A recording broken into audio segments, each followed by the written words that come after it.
What is up, ladies and gentlemen? Welcome to Let's Talk Milan, the show where the only subject is one, AC Milan. So, how is everybody doing today?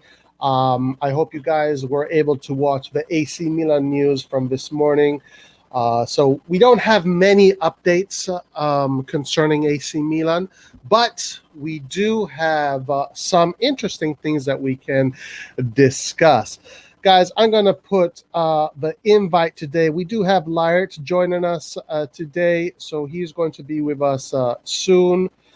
Nathan is here. Nathan is going to be joining us. Saif might be joining us. Let's see. Saif sometimes does, sometimes doesn't. Saif, see you soon, brothers. What's up? Roy, what's up, my friend? Saif, how you doing? Why Milan can't buy any player maker as replacement to Hakan? There was no plan B. What I have to say about that, Mr. Ahmed, is that we have to wait till the last week of August, or the last 2 weeks of August, and then we will see more stuff come out. All right, guys, I'm going to put the invite on the chat. Let's see. Here we go. Bada bing, bada bing. DOA, what's up, my friend? How are you doing, sir? How are you doing, sir? Let me get all of this set up. Give me 1 second. Let me pin that. But guys, it looks like Caio George is going to the red going to the white and black team. That's what the news is saying today. Am I disappointed that he's going there? To be honestly, no. I'm not disappointed because I am not that impressed with this player. I know, like, some people think that he's the next Brazilian superstar. I mean, I remember every time we saw the next Brazilian superstars, these guys were freaking dribbling the whole teams, scoring crazy goals. Ronaldinho, Kaká, Ronaldo, you know, even Neymar when he was young. I mean, his technical abilities were out of this world. This Caio George, to me, looks like a regular number 9. 19, he's already very physically built for a 19-year-old. He looks very good for a 19-year-old. But aside from that, I'm not seeing anything very interesting from the player. I mean, I think that we have players like that in Italy, honestly. Why do we need to go to Brazil to look for players like that? But so if Juventus does win this duel, whatever. That means that the EU spot is going to probably go to another player like maybe, what's his name? Vicha. Guys, Vicha. What a player Vicha is. Let me tell you guys, Vicha, when I saw Vicha, I saw right away championship material. A player that is meant for the Serie A. The way his pace is perfect for Serie A. His touch is perfect for Serie A. His dribbles, the way he thinks, the way it's perfect, guys. This is a match made in heaven. Milan have to go for this player. This player is a special kind of player. All right, give me 1 second. Let me pin the comment here.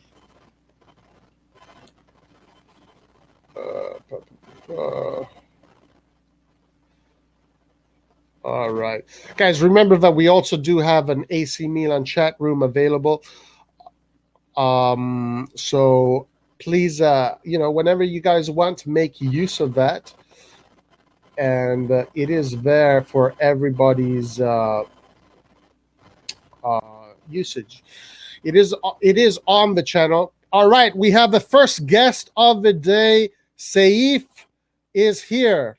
What is up, Saif? How you doing? All good, Ryan. Yourself? Excellent. Saif, let's talk Milan, Saif. This is the name of the show. Today we're going to talk Milan. Let's do it. Any interesting reports, rumors that you have seen come up that you might excite you, or or maybe something that pisses you off? Uh, Two things. It's actually discussed on the show. Frankie C Hmm. may could be like the best player in Milan, to be honest. One of the best midfielders in the world. For me, anyway, the best in his position this last season. Yeah, No player in Europe was anywhere near his form. agreed. Uh, yeah, last season. His words, man. I'm gonna stay in Milan forever. I love this club. He basically like he finished it. When I come back for Olympics, we're gonna settle it out. That's what I like to hear. Not Yeah, guys like Çalhanoğlu who suddenly think they're Messi after 6 months. Oh, we're gonna see. Oh, I love Galatasaray. I don't know. I'm gonna talk to Maldini. No, his other says he's gonna stay or not. Kessie loves this club. He's talented enough. He's a leader, and I'm very happy about that. I Uh, yeah. like that. Yeah. Yeah, those were very beautiful words coming from Cassie. I gotta say, I was kind of surprised about that particular subject, which I do want to talk about. I was watching some other Italian YouTube Milan channels, uh, specifically from the ultras, because there's some guys that are in the ultras and have YouTube channels, and I like to see what they've got to say, since they're also very well connected. And I was kind of surprised, Safe. They were not happy with Kessie. They were not happy with Uh, Kessie. You know that's why? weird. Why is that? Why? Because they were saying, "Hey, Kessie should have said these words right away, not after they came to an agreement with of the contract." Because when Milan offered him the 4 million, Kessie was silent. The agent didn't even show up. So only after Milan accepted the offer did Kessie say these words, and this pissed off some of the ultras. Isn't that interesting? The different perspectives. For me, I was happy to hear Kessie say that. I think he is worth the money he's asking for. If you have people like shit players in the world that are asking for crazy money and they're getting crazy money, Kessie is worth the money, I think. But it is interesting that the ultras are not happy with Kessie's words. Isn't that interesting? Guys, we have another guest. Nathan, what's up, my friend? How you doing? Good, and yourself? Excellent, excellent. Hello, Nathan. Hey, how's it going? It's all What's good. up, Sport? How Uh, you doing? So what do you uh, guys think about this perspective of the ultras from the about Kessie? just just replying to Roy about this. I mean, it's true that I'm pretty sure that he loves the club and he wants to be a leader. He wants to be a legend. Wants to still be nicknamed the Presidente of Milan. But in the same time, he's gotta be dumb to accept a contract of 4 million when clearly teams like Paris Saint-Germain and United would offer him 6 and 7 million. Let's be honest. Like, okay, he loves the club, but the world of football has changed. I'm sure he's not gonna be happy when he sees average players around the world and maybe the league get paid more than him.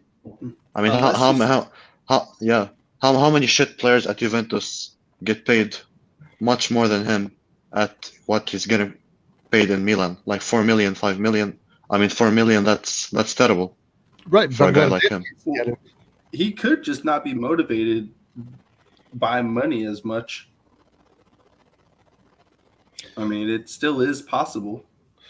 Well, these ultras are saying that money seems to be what is motivating him, and they were saying, look, we don't support Kessie, we don't support Çalhanoğlu, Donnarumma, Theo Hernandez, blah blah blah. We support Milan, and they think that these players, Kessie's message showed a little bit of a mercenary kind of attitude, because the ultras wanted to hear those words right away.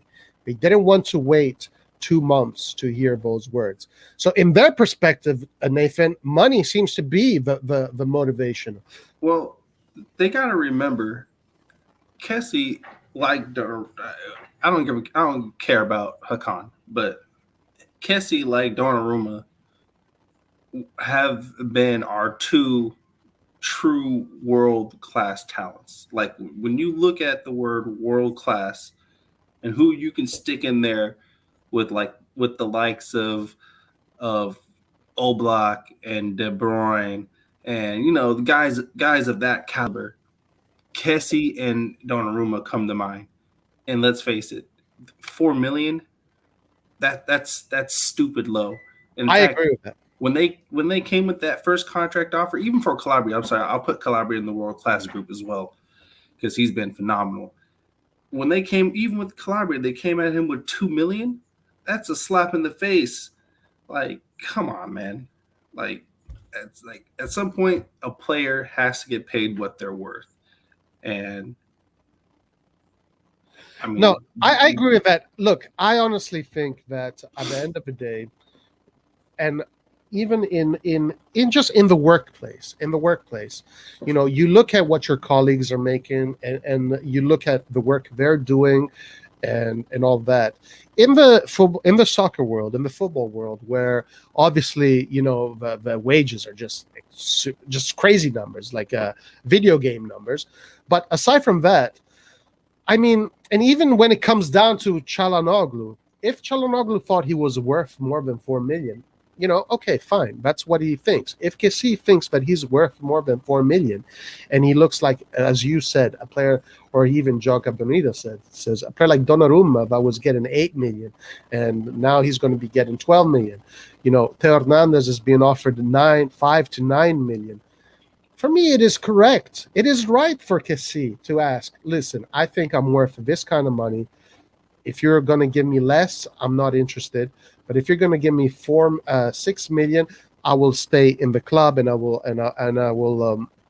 continue. Because guys, let's remember this also when it comes to football players. Football players, all right, they make a shitload of money, but they also produce a shitload of money. Let's not forget that. Football players produce a lot of money. That's why they ask for a lot of money. So when it comes to a player like Kessie, and he wants 6 million, we can all agree that he's worth the 6 million. But also for him, why should he stay in a club that is going to pay him 4 million when there are all these other clubs that will give him much more? He has to think about his future. He has to think about his family. He has to think about all these things. And if anybody, any one of us here, has the opportunity to make more money than they're making, they will take it. They will take it. And if Kessie can get 6 million, is like, people got to remember too that 6 million for a world class player is very low wages. Yeah. Like in today's market, yeah. In today's market, 6 million is nothing. Like, it's really, really nothing. Like when people talk about the bills that we got to pay, the wages, our wages are insanely low for the players and what they've done. Insanely low. So Milan just needs to stop with these disrespectful wage offerings to some of the players. Like, yeah, and this comes down to the management, Elliot, and their wage caps and whatever they come. Well, look, unfortunately, Nathan, this is what we gotta endure for at least this year. Let's see what happens next year if Milan do well in the Champions League. I think things are going to get better in that respect. But I think Eastbourne the other day said that you have clubs like Manchester United. They've already spent 90 million on a player that, to me, honestly, is nowhere near worth 90 million. Then they spent 50 million on Varane. Milan has spent money. They spent money on Tomori. They have spent money on Tonali, on Magnan. They have spent money on Ibrahim Diaz. They have spent money, but right now we cannot compete. We cannot compete with these other teams. So because of the format that we live in, because I was so for the Super League, and people hate me because of that. I don't give a shit if you hate me because of that. But the only way for us to start to compete with these teams is to win. But if we don't win, it's tough. It's going to be tough. I have faith that we can win, and I hope that we do win. And I can see Milan doing well in the Champions League, and I see Milan doing very well in the Serie A. Yeah, Yeah, I agree with everything you said. It, people are saying, we at the, it's a fine line between wages and whatnot, but our wages are so small, and Elliott just needs to, they just need to cough up some more money. That's just what it's going to come down to, Yeah. because it's going to be the same thing every single year. Like, when Calabria and his next contract signing is going to have to be at least 5 million. Tails contract is going to have to be at least 5 million. Tomori's contract within a year or so is going to have to be getting close to 5 million. At some point, it's like they're going to have to figure out more money from somewhere. Otherwise, we're going to be a selling club. Like, plain and simple, we will become a stepping stone club because we cannot pay players what they're worth. Not what they're even asking, what they're worth. Yeah. No, and this can become. You're right. We can become that kind of club if we keep on going in this direction, which is unfortunate because with the history that this club has, with the fans that we have amassed in the past 100 years, Milan should be up there with Real Madrid, with Barcelona, with Manchester United. But because UEFA wants to impose their rules on us, we are stuck with all this crap. Let's read some comments here. So Gensil de Mello says, Roy Pioli has stated in an interview that he wants to copy style of Bayern, that is in build up, left back pushes up, right back tucks in, has a center back to make it three at the back. Don't say Pioli invented it. Oh, we're going back into this, huh? Listen, guys, listen. Yeah, but Bayern. Go ahead, Nathan. Bayern is, yes, their left back pushes up, but if you actually saw Bayern's defense last year, they were horrible. And the only way to play like Bayern is to get a proper right winger and a dynamic attacking mid, because they high press and they hold an extremely high line. So if you're going to play like Bayern, we can't do that until you get a right wing. It doesn't matter what you do with your left. You need some very good offensive players that are capable of keeping the ball in tight spaces, and where there's a lot of condensed bodies, they can keep the ball. Yeah, if you want to have a high line. But listen, look, the difference between a more conservative fullback and a three is this. All right, okay, guys, listen, and I don't want to go over this forever. Okay, but in the conservative fullback, the fullback is still going to do overlaps if the action requires it. Okay, but when it becomes a three, that fullback does not do that. He still stays behind, and those overlaps are done by, let's say, the attacking midfielder rather than the fullback. As a matter of fact, if you remember, when Brahim Diaz was playing in that attacking midfield role, he would be doing those overlaps on the right and then tucking back in, right? But before that, Calabria would be doing the overlaps. But ever since the Juventus game, Calabria stopped doing the overlaps.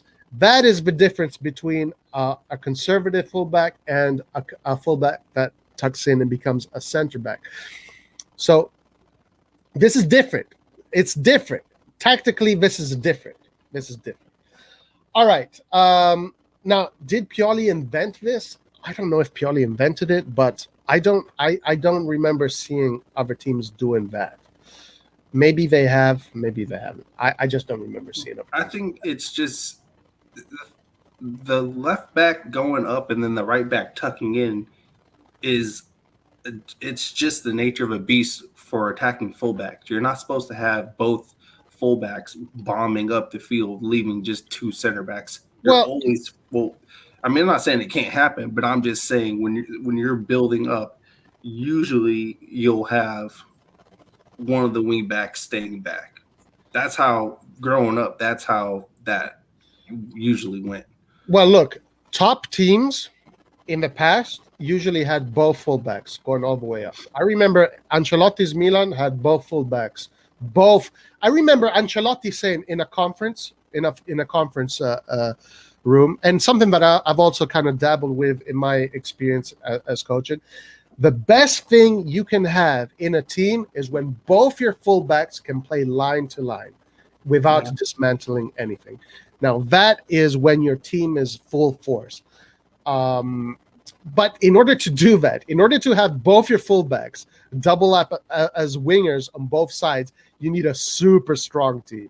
You need a team that will never lose you need to be like Barcelona, a team that never loses a ball, a team that can pin you up in your path. But anyway, listen, let's not stay too long on this argument because we might just spend the whole hour talking on this. So Eastbourne says Liverpool offered Kessie $8 million. There you go. Liverpool has both fullbacks going up. Yeah, and I remember also Milan Cafu with Cafu and Maldini, was it? That were going up. Okay. All right. So Nathan, this one is for you. And also Saif, if you have say whatever you want to say about this. I hope a good player for number 10 will come and not Brandt. I would like Luis Alberto. No way, man. Brandt is so much better. You guys are going to see, if he does indeed come, you guys are going to see that his athleticism and close quarter ball skill and vision is going to serve this formation and system far better than Luis Alberto can. You got to remember when he played, what's the formation of the team that 3-5-2, right? Talking about Dortmund? No, Luis Alberto. Oh, Luis Alberto played in a 3-5-2 system. Okay, so the cam in the 3-5-2 doesn't necessarily have to drop like how our cam is needed to play defense. So already he's not going to fit that system very well. Brandt is dynamic, and he has the speed on the turn with the dribble, and that's exactly what we need. Like if we got Brandt, we got the kid from Ruben Kazan, and if we could get someone like Tete, holy crap, we would be stupid good on, especially when it comes to counter and retaining the ball. It'd be insane. These guys would be able to swap positions. It'd be a free-flowing offense, and there'd literally be nothing that the opponent's defense can do. Because you know just from coaching that one of the hardest things on defense is communication. And so when you have players swapping positions, communication is going to break down at some point. And that's when defensive errors happen, and that's when goals are scored. And if you have three dynamic players, you can't stop that. I mean, I agree with all of this. Yeah, go ahead, Saif. Sorry, did I cut you off? No. You go ahead. Oh. I mean, I don't know about Brandt. It's a weird one. If it was like 3, maybe 4 years ago, no, 2 or 3 years ago when he was with the Leverkusen, he was the next star of Germany. Everyone wanted him. But I feel like when he went to Dortmund, he kind of went under the radar. He underachieved. Especially the last season, he didn't even play. There was great youngsters for Dortmund, but he rarely played. And yeah, I don't know. Even when I saw him the year before, he was not that same exciting player like what I saw from Leverkusen. He lost something. Maybe he didn't play enough. He was on the bench a lot, but he just wasn't the same player. He's a good option, but I would honestly much prefer a guy like Sabitzer, who can offer more than Brandt, especially defensively, more than Brandt. So yeah. Wait, hold on. Let me just say something about Brandt, okay? And the little that I know about Brandt. First of all, I want to say this: German players in Italy have always done well. But German players in general are not flashy kind of players. They're all about efficiency. So you're not going to see a German player play like a Brazilian player. So that's one of the things that is hard to tell what their skill level is. But let me say this. I cannot remember one German player that has come to Italy and has performed poorly. So German players come from a system that is number one probably in the world. Okay, this is the team that has been in the most finals of the World Cup, and this is the team that has been in the most finals of the Euro Cup. So that tells you alone what kind of school these players come from. I think German players are very capable of adapting to the Italian league. So if he does come, I think he's going to do very well. But personally, I'm not that impressed from what I've seen. Go ahead, Nate. The other thing, too, with Brent, so if you said you think what's his name could do better defensively, but I disagree because Brandt's taller. So when it comes to defending, he has the aerial superiority over Vlasic. And one of our primary problems when defending are set pieces. Ciao, Rico. We always. I'm just I mean, I would rather pick a guy who did bits in the Champions League with Leipzig and also played very well in the Euros, even though he didn't make any numbers, over a guy who's been missing from football for like 2 years now, and he was not the same exciting player like he used to be. The times I watched Brent last year, I thought he did a good job. If I had to have a number one choice, I would have gone with I'm pretty sure I'm not gonna say his name right, but Szoboszlai. But he's on Leipzig now, so I think Brandt's the next best choice. Like, I don't think Vlasic will do very well defensively in my mind. Guys, look at what Eastbourne writes. Maybe this is a good indicator. I think this is I like this comment actually. Even though it's a little bit of a troll, but there's truth in this. Brandt, even with Reus, Haaland, and Sancho, has been a flop. Then what can we expect of him playing with Krunic and Samu? There is a little bit of, even though this comment is a little bit halfway trollish, but it is also, there's also a lot to consider regarding this comment. Well, he had an off year, but what player has not had, uninspiring seasons? Yeah, and also, yeah,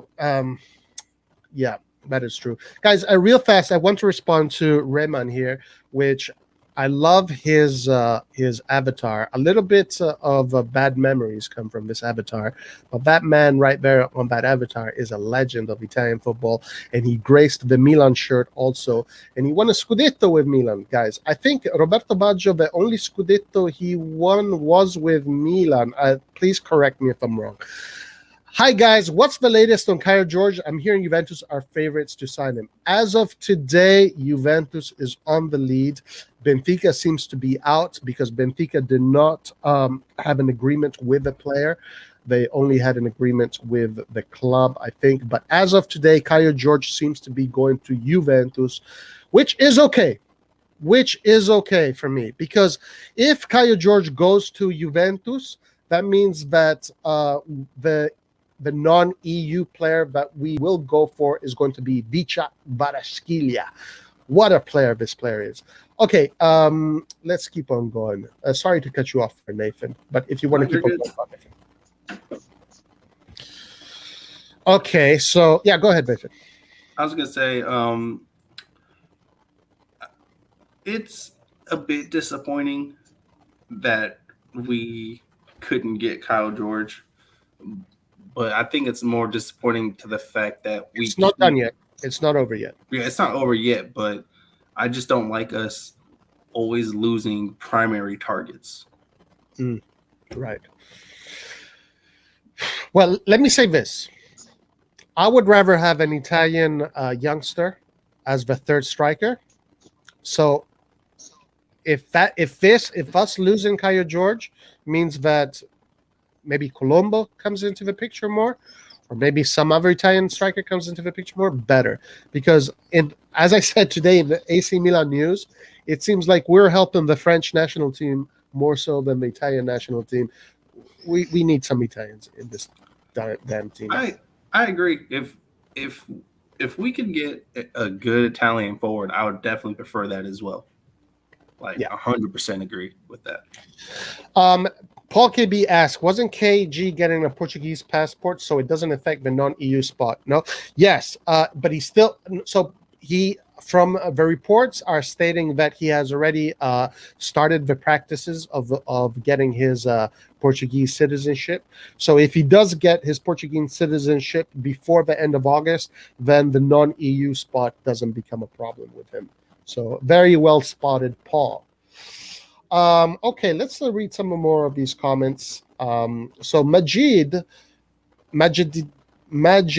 says, for Kaya George, Sky Sports reported that Milan are the only one put offer for the player, and Juventus won the player for free in 6 months. Sounds like we're the closest. I guess this is new, because that's not what the news was half an hour ago, or even yesterday or last night. Last night, it almost seemed like Juventus, it was a done deal. It's strange. Right. It's strange how the news just changes from minute to minute. Paul KB says, Roy, what Italian striker fits the bill for third striker? Please don't say Colombo. I like the kid, but he's not ready at all. I agree with you, Paul. I would say Scamacca. That's what I was thinking. Yeah, Scamacca. Center forward, right? A center forward, like Scamacca. Who else? Anybody else? Cutrone, if he wants to come back. Who else? Anybody else? Raspadori. But he's more like a false nine player. Who? Raspadori? Yeah. Yeah, but a youngster that can play in the center there. There are a few Italian options, but they're all expensive. What about? I was gonna say Moise Kean, but I'm sure it's gonna be very expensive. Oh yeah, Moise Kean. Yes, like a winger striker, like a 4-3-3 on the wing. Moise Kean can also play center forward, though. Moise Kean would be a player that you can put on the wing. Okay, Moise Kean would be my number one choice if I were to make a choice out of all these players. Moise Kean, the player that is the most ready for the big stages, a player that has scored in the Champions League with PSG, a player that was on the verge of being in that Euro national team. So, yeah, great. What's he going for now? Or what's his? Does anyone know? I don't know. Probably not. I think he returned to Everton now. I'm not sure if Paris. I don't think Paris bought him. I'm not sure though. I'm not sure. Yes, yeah. We still have to see what happens with Moise Kean. Necklord says, I swear, Juve just watch our transfer options and then try to hijack them. This is now, Necklord, you bring a really good subject here, and honestly, this is why I think. Now, I'm going by instinct. I'm going just by what I think, what I feel. This is why the Vicha thing, Milan has said, no, this is not true and all. Guys, I swear, I promise you, Vicha was made for AC Milan. He was made for AC Milan. He's better than any left winger we have right now, for sure. 100%. And this is another thing going back to the Brandt thing. If Milan decides to go for Brandt and puts Leao in that exchange, as the reports are saying today, there's this idea of having an exchange between Leao and Brandt. That opens the door for Vicha. And I'm sorry, Lucas, but I would go for that. I mean, you got to look at how that offense would combine. How much off the ball movement, because we already established that Brandt can also play winger. You got to think of all the off the ball movement and overlaps and give and go triangle passes, stuff like that will be accomplished by having two players like that. And if you can complement them by getting a right winger, it's going to be madness. It really will. Yes. 100%. And these are just players that I like. Like if we can, like this is, we all have players that we want, but if we can get a player that has the same attributes, I'm cool with that too. Say again, Nathan, sorry, I was reading this comment. I was just saying that, we all have players that we want, but even if we can't get them, as long as we get players that have the exact same attributes, that's really what Milan needs. Yeah. Like the players need to be dynamic and athletic. We can't have slow players anymore. The game is going about athleticism now. Well, I don't want to say that 100%. You still, I mean, technique and technical, all of that is Oh yeah, that all matters. That But all like if you can get a player that is extremely fast with those same qualities, he's gonna be better than a person with those same qualities but is slow. Well, okay, we might start a big conversation about that. I don't want to go there, but let's go with Vic D. I want to comment on what Vic D says. Hey, Roy, maybe Milan needs to stay under the radar, not say anything about our signings. Keep it on the down low. Can't keep losing our targets, no matter what our financial situation is. Vic D, I 100% agree. This is why. Maybe I'm just hoping. Maybe it's just me in my heart, and I'm just hoping that this is the situation with Vicha, because, man, I've never felt so convinced about a player in such a long time. So Lucas, who is not a fan of Brandt and has been disagreeing a lot with a lot of people regarding Brandt, he says Rebic should be sacrificed instead of Leao. What do you think, Nathan? And Saif. Saif, if you want to go first, I talked a little bit already. Yeah, sure. I don't know what it is about Rebic. He always starts the season very terribly, and in the second part of the season he starts scoring goals. I don't know what is about him. Even when he did score goals, he's been very poor on the wing. I always call him like Bambi on ice. He moves very weird with the ball. He's not a natural winger, you know. Even though he has some good combinations, him and Theo Hernandez play well with each other, but Rebic himself, like, I'd rather have Leao on the wing, or if we brought in someone like Vicha or Insigne. Rebic as a winger doesn't excite me at all. Like I saw a comment, I think Lucas, I 100% agree. He can't dribble past anyone like Hakan. He can't dribble, and many of his crosses go out. It's weird. So I love Rebic. He did a lot, but if I had to sacrifice someone on the wing, I would pick him because I'm also sure that he's not be good enough to be at a striker role. So yeah, I would actually consider sacrificing him. Okay, so Lucas, there you go. Saif agrees with you. Nathan, what do you think? I do agree with that assessment of Rebic. And I would sacrifice Rebic if it wasn't for the fact that Leao has shown no improvement since he's joined. And the fact that Leao, even when he is having a good game, it's only for like 25 minutes of worth of that game. And if he could just improve, because even if he's not scoring is not our main priority for our wingers. That's their second priority. Their primary function is to cross and provide assist for the striker. And Leao, first of all, his stamina is like zero. Like, his defensive contribution is negligible by every sense of the word. And then he doesn't press very well either. Like, part of our main thing is pressing the ball. Yeah. And Leao can't do that for even 70 minutes. He hasn't shown it not once. Right.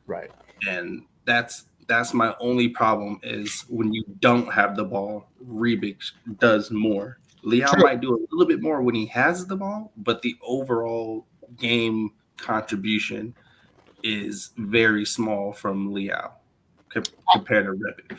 I agree with you. Nathan, on that assessment.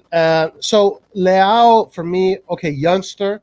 And real quick, Roy, just to answer Paul, yes, Leao is played out of position here and there, but Leao's actual position is support striker. So unless we're going to play with two strikers up front, he's always going to be played out of position. Because he's not a natural left winger and he's not a natural center forward. So unless you play two strikers, he will always be out of position. So keep that in mind as well. Yes. So one thing about Leao, if you also watch his highlights, if you watch his highlight reel, everything obviously highlight reels only capture snippets of moments of a game, right? You don't see the whole 90 minutes of a player. But in those highlight reels, all the good things he does comes from the left. Whether he is a second striker but playing more center left, or a winger straight from the left. Whether it's assists, whether it's goals, everything he does comes from the left. Kind of like Zoolander, right? He can only turn in one direction. But for me, guys, on the left, he is devastating. For me, the guy on the left, he's got explosive speed. He's got dribble. His crosses are precise. His impact on the left is very good.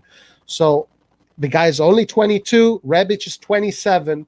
Last year, Paul is right about this. I agree with what Paul is saying. Leao's been playing out of position for most of the season. Cazzo, play him in his position.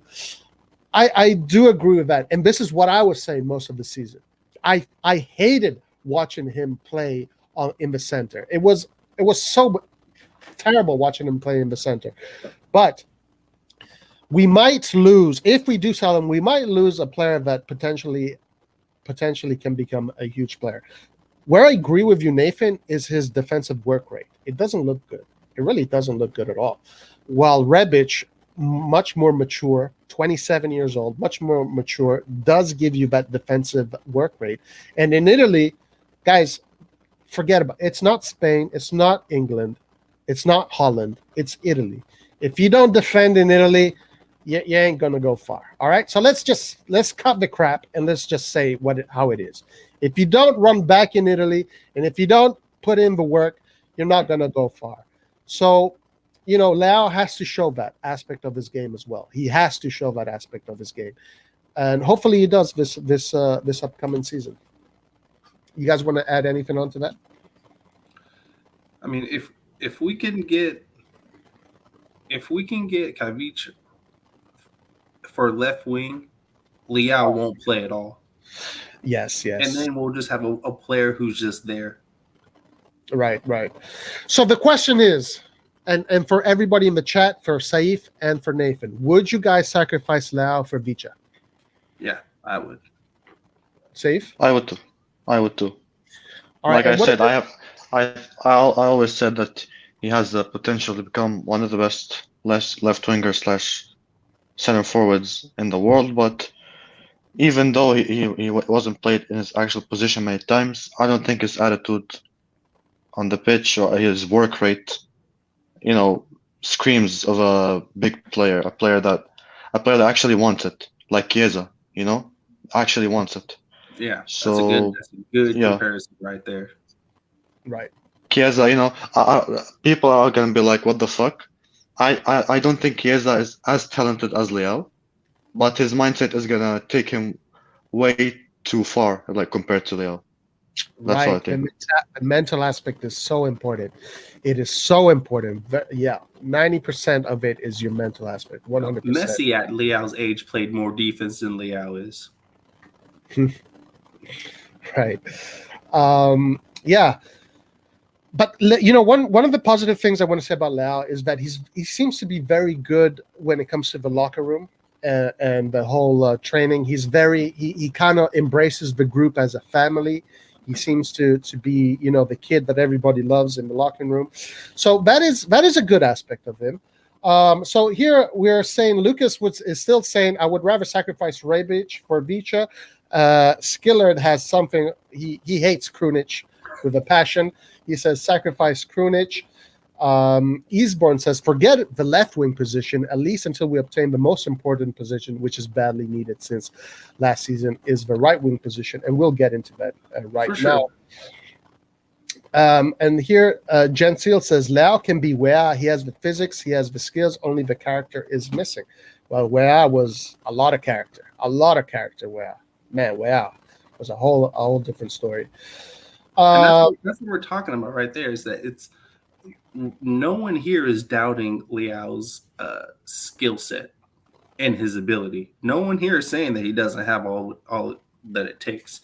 His problem is his mentality is just not there, and he doesn't imprint himself on the game the entire time.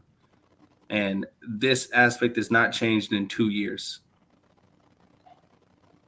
So So the chat has started a little Krunic. Paul KB says Lionel Krunic is not for sale. For fuck's sake, we're talking about the Bosnian Player of the Year.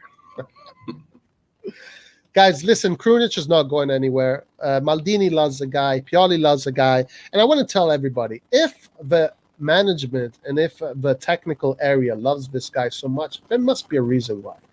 Rohit the other day expertly said that his work rate surpasses even the work rate of Kessie, right? I mean, how is that even possible? Now, obviously, from a technical aspect, we haven't seen much of him. Not so much the technical aspect, actually, more of the mental aspect. He seems to be a little bit weak mentally. He seems to and when the team plays like shit, he's the one that stands out the most. But when the team plays well, he does very, very, very well. Who said the management loves this guy? Well, I read Maldini interviews regarding Krunic, and he spoke very positively about Krunic. I read Pioli's interviews. Actually, I heard Pioli interview talk about Krunic, and he speaks very positively of Krunic. But you know what? And see, I don't know if people played club or college or whatever growing up, but that's just I'm trying to think of the right words to say, but when I was in college, we had a guy and he was just never really going to get to play that much, but he was always like a motivator essentially, and just a person that's always going to do whatever's told. So whenever the coaches get asked about him, he's just kind of like a token type of thing. Like, this is how, a professional should handle himself, blah, blah, blah, blah, blah. So, of course, a coach is going to like a player who just is not going to complain because they understand where they're at skill-wise and that they're not going to start or play all the time. Right. So when a coach gets asked about that, they're not going to have anything negative really to say. So you like some people here in the chat think that it's more like for show? I don't know if it's for show, but I guess you could say it's for show in terms of how to be a professional player who's not in the plans and like the primary plans to win things. Well, listen, I honestly think that there's a lot of value in Krunic. There's a lot of value in Krunic because we've always had players like this in Milan that are players that we like to make fun of, because I remember Christian Brocchi was one of them back in the day. Players that wouldn't see much of the pitch, but are players that accept their roles. Okay, guys, we're talking about professional football players, all right? We're talking about big egos. We're talking about players that want to play. Trust me, if you are a football player, you don't want to sit on the bench. But you do have some of these players that come along that maybe aren't as flashy, don't give you all the technical things you need, but are players that when time comes, when you need to patch up leaks from the boat, these players accept that role. Guys, Krunic is going to lift a Champions League trophy, and he's going to show you what he's all about. All right, let's read some of these comments. Red John, Roy, when has Pioli ever spoken negatively about a player? That's a good question. Pioli is very good at protecting his players. Pioli is very good at motivating his players. Pioli is very good at creating a group, a family. This is one of Pioli's biggest talents. Tactically, Pioli sometimes during the game makes mistakes that even people that are not professional football players can see. But Pioli is definitely very good at protecting his players and giving their players a sense of responsibility, right? And placing their players in their spot in the team. Pioli has been very good at this. Because, guys, let's think about this. Do you remember this last season any instance of players complaining about their roles on the pitch? No. Can you think? Right? And we know that when players are on the bench all the time, they start to like, I was expecting Castillejo to start, coming and saying shit. because a 21-year-old took his spot. But even Castillo stayed quiet. He didn't say anything. When he was asked to play, he played, and when he was asked to be on the bench, he was on the bench. So, guys, we lost Nathan. I don't know, maybe he got disconnected. Come back. So Pioli is very good at creating a group. Very good at creating a group. And that's a good thing to do. When has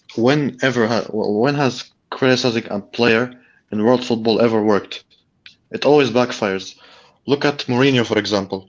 He had a player, Luke Shaw of England, the left back.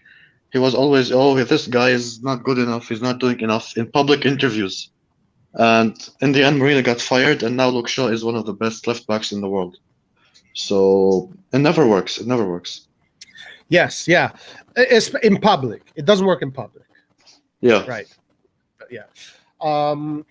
Yeah. So I think Krunic will not be sold, and I think he will stay in the team. And honestly, guys, I know some people are going to think I'm fucking crazy, but Krunic is going to lift up a Champions League trophy before the end of his career with the red and black shirt. All right, let's read some of your guys' comments. Let's move the conversation to the right wing, because we haven't been there haven't been many names associated to that wing. Nathan and Saif, what do you guys think about the right wing? Where do you see us going with the right wing? Man, like you said, the names have kind of dried up, but I think in terms of who's most affordable right now would probably be Tete. Tete, right? And he's a youngster. He looks very good. This guy dribbles like a Brazilian. He's a typical Brazilian Douglas Costa. Brazilian players, speed, creativity, dribbles, and he's young. He's a youngster. So I think Tete would be an excellent choice for that right wing if he does come. Now, would he have an immediate impact? I don't know. Hard to say. I know Vicha can also play on the right wing. Vicha is also a possibility for the right wing. My dream for the right wing would be Berardi. But Tete is definitely a very good option. Saif, Saif like Ziyech? I know your answer would be Ziyech. Saif, what do you think? My position on Ziyech is already known, but I'm actually going to talk about Salamakers. I don't think. Yeah, I don't think. I think people look at him like as a type of Borini, which is wrong. Yes, he fights for balls and stuff, but if we had finished our chances more, I'm sure he would have had more assists. And granted, he didn't have good enough finishing, but it's his first season in Serie A. Yeah. And coming from Anderlecht. So I don't know what people expected. I'm like Roy, a question for you. Don't you think if he had better finishing, he would be a class player? Oh, 100%. 100%. So I think we should give him more chance. Okay, maybe sign Ziyech, maybe for the Cam or Sabitzer. I actually don't mind starting a guy like Salamakers on the right because he now has Serie A experience. I agree with you. And also, guys, and Nathan, I know you got something to say. Let me just say this first. Look, the other day when we were talking about, I think I did a reaction of the media of the Modena Milan game, and I think Eastbourne was talking about Vicha, right? And Eastbourne was the first time I was introduced to this Vicha player. I think Eastbourne introduced me to this player, and I asked the chat, can you guys think of a 20-year-old that comes from a different league and has immediate impact? So I was thinking there are not many players that have done that in Serie A, that at that young age have come to the Serie A and had such a huge impact. Well, here we are. Actually, Salamakers is one of these players. Guys, 21 years old, gets a first team position spot in AC Milan, a player that almost never loses the ball. His work rate is incredible. His assist rate and scoring rate is not good at all. If he does improve that aspect of his game, this player can become one of the top players in Europe. because it is not easy at 21 years old having such a major impact in a league like the Serie A, in a league where you got to be knowledgeable in tactics, your work rate has to be hard, you got to defend, and you don't lose the ball. I think Salamakers is a diamond in the making, guys. So I agree with you, Saif. We shouldn't count Salamakers out of the picture. Nathan, what do you think? Can you repeat the question? I was taking care of something. So we're talking about Salamakers and his impact. So Saif was saying if Salamakers would start scoring more goals and getting those assist stats coming up, does he become a top player pretty much?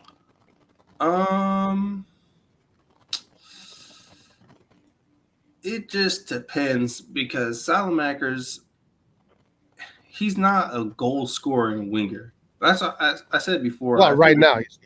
Right now, but I feel like he would do much better in a 3-4-3 to where he doesn't have to go forward as much, because the problem isn't really scoring goals. The problem is being able to get yourself in the position to have the chance to score those goals. And whenever we do fast counterattacks, he just can't really get there in time. Whenever he does get goal scoring chances, it's usually because we've already built up enough possession in the offensive third that he's already had the time to be there.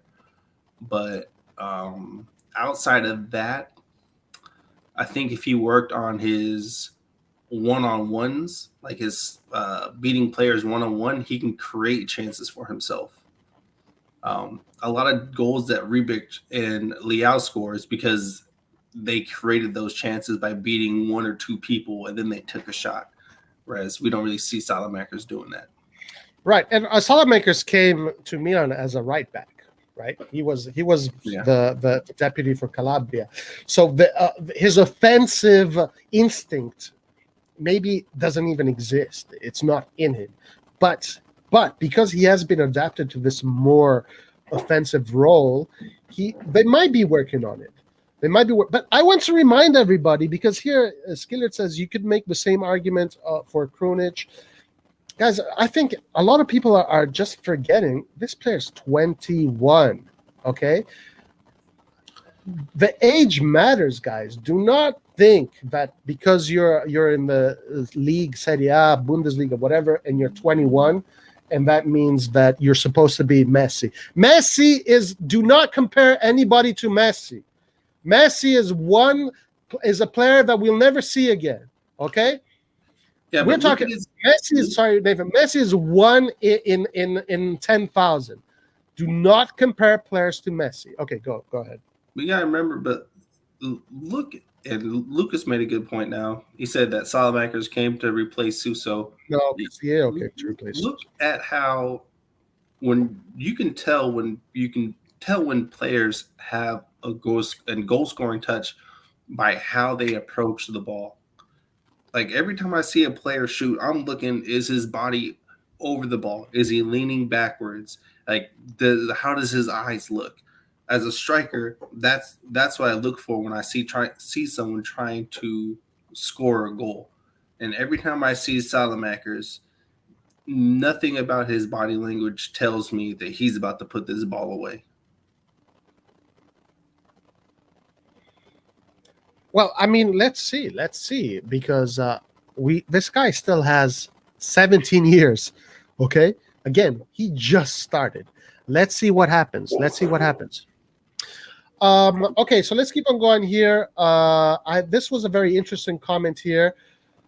Kangu is here. Luke Shaw, the best left back in the world, not one of. I don't think Luke Shaw is the best role. Actually, you know what? No, we talk about Theo Hernandez, we talk about Robertson, but Luke Shaw this season actually has a case. No, I think he's overall. Overall, this season overall, he's been the left back, best left back in the whole world overall. I don't think so. It's hard to say. Honestly,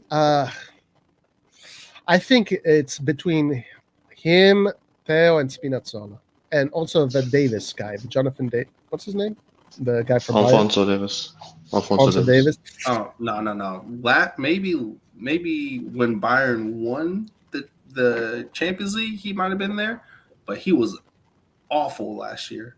Really? Davies was barely Yeah. starting games last year. Oh. He was horrible. Well, listen.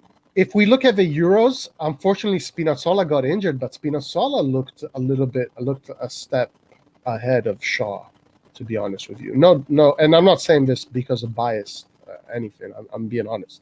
But Shaw, he made it to the final. He scored in the final of the Euros. I mean, and he made it in. He achieved all his objectives with the club this season. I guess the top four, and in the finals of the UEFA League or whatever it's called now. So we're talking about a big player. But I would, I don't know, maybe he's definitely in the top 3, top 5. I want to comment this here. Majidin Zerti says, it's been reported that Tottenham wanted Pioli for this season. And many Milan players are wanted by other big clubs. I think every team is looking at us. I think so too, guys.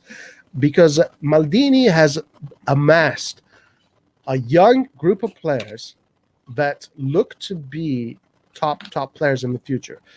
You know, Theo, Tomori, Calabria, Kessi, Benacer, Tonali, Brahim Diaz, Leao, Salamakers, and the other players that are below that are coming up. So, yeah, a lot of teams are going to start looking at Milan and they want to buy our youngsters. And guys, look at Borussia Dortmund. Borussia Dortmund just put 90 million in the bank. Guys, with 90 million, we sell one of our youngsters for 90 million. With 90 million, we can buy 3 top players in Italy, right? Because in Italy, a top player comes to 30 million, 40 million, etc. In Italy, we can get the best players if we would sell one of our players for 90 million. Okay, let's move on here. We have some interesting comments. I think here Vic D also had an interesting comment similar. Hey, Roy, since Milan players are so sought after, you would think someone will look at the entire team and make an offer for them. Hopefully doing well in the Champions League will attract a wealthy owner. Yeah. We have said this also, that Milan needs to get a wealthy owner because wealthy owners seems to be the best formula, right? When we had Berlusconi, actually, guys, let me just remind you what Berlusconi did for the club. Look at that. You know, like when you get a wealthy owner, this is what you get. All right. Look at all that silverware. Look at all of that. That's a treasure. Look at that treasure. Look at all that gold. Mamma mia, ragazzi. And I have been lucky enough to celebrate all of those trophies, including the Scudettos that are not there. So, yes, getting a wealthy owner is a big formula to amass championships. Right. Would you say that he's the greatest football owner of all time? Yes, 100%. 100%. Yeah. No owner has won more than him. In fact, Berlusconi was saying, how come the San Siro is not named after him? They named the Bernabeu after Bernabeu, and Bernabeu didn't even win half of the trophies that Berlusconi won. So Berlusconi was making that point. He was saying that Milan should make a stadium in honor of his name. Stadio Berlusconi. Yes, I'm all for it. The guy has put Milan on the map like no other president has put any other team on the map. Okay, so we spoke about the right wing. Again, my top player for the right wing is Berardi. Ziyech, I looked at Ziyech. Man, Ziyech is a great player. I didn't know much of Ziyech, but I did look at his highlights. I did look at his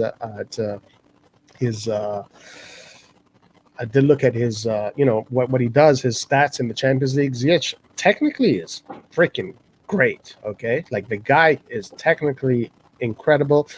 So if Ziyech comes, good. Again, my top choice for the right wing is Berardi.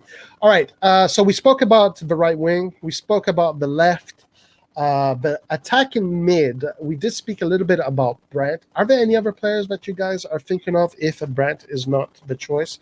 I know Vlasic, talks about Vlasic have kind of disappeared right now in the market, but the only Ilicic is an option. Let's talk a little bit about Ilicic. What are you guys' thoughts on Ilicic? Go ahead, Ethan. Technically, he is definitely very good, like without question. But again, we play Pioli, especially if the claim to truth. He wants to copy Bayern. We need athletic, dynamic players, and Ilicic is he's going to be too slow for that type of pressing. Yes, yeah. I agree with that. Technically, he's phenomenal. Yeah, technically he's phenomenal. I just don't think he'll be able to press hard and Well, cover the areas he needs to cover while pressing. one thing you know for sure with Ilicic, the ball possession, the ball retention possession is definitely going to go up because this guy doesn't almost never loses the ball. And I mean, I guess this is you give what's you give and go, right? Or um, the guy doesn't press, but he also doesn't lose the ball. So it's those two aspects. He's a little bit old. One thing that kind of worries me about Ilicic is that he seems to be very fragile psychologically, right? Like when the whole COVID thing happened, he went in a crisis and he couldn't play. Then he had problems with, I think, marital problems and that. He seems to have a lot of psychological problems. He seems to be a player with a lot of psychological problems. But guys, if Milan buys Ilicic, to have him there in the bench for us and he comes and plays when we need him, yes, let's get this done tomorrow. Let's get it done tomorrow, but not to be a star player, the player that is going to win us the Champions League, but a player that can be part of the Champions League team. Yes, I'm all for it. Saif, what is your opinion? I love Ilicic. I even remember his game against Valencia when he shocked the world in the Champions League. But it all depends on the profile. I mean, we want a certain type of player for the cam position. I don't think Ilicic would fit that. And even if he would play on the wing, I think he would be too slow for that. Maybe he could play up top. I mean, in the last minutes when we need a target man, he's tall, he can hold up play, and he has a good shot on him. But if I wouldn't be mad if he comes. He has experience and he has quality. But I would prefer other players to come, to be honest. Nice. Okay. For the cam position, who's your preferred player for the cam position? Remind me, Sam. There are so many names I forgot. Sabitzer. I would pick Sabitzer. Sabitzer. Okay, I think Skillard also is also very interested in Sabitzer. I saw Sabitzer against Austria. I'll be honest with you, that was one game. Okay, he did impress me, but he seems like the kind of player that Pioli likes, which brings me to this next question, which we'll go to next. But first, I want to respond to Lucas here. Roy, thoughts on Roback as a right wing? For me, this guy's money on the right wing. If he gets more minutes, he will bench Salamakers. Lucas, Roback is a teenager, so we got to be careful with teenagers because, guys, Serie A is a league for men. Okay, it's not a league for boys. And if you're not a man, if you're not going in there with a knife between your teeth and ready to go to war against some of these teams, these players that are maybe not as talented as you, but psychologically they're more mature, they're more men. They will eat you alive.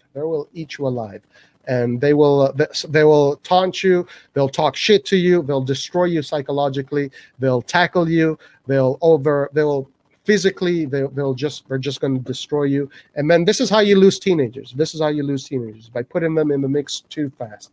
So we got to be careful with how we use our teenagers. We got to develop them step by step. Otherwise, we lose them too early.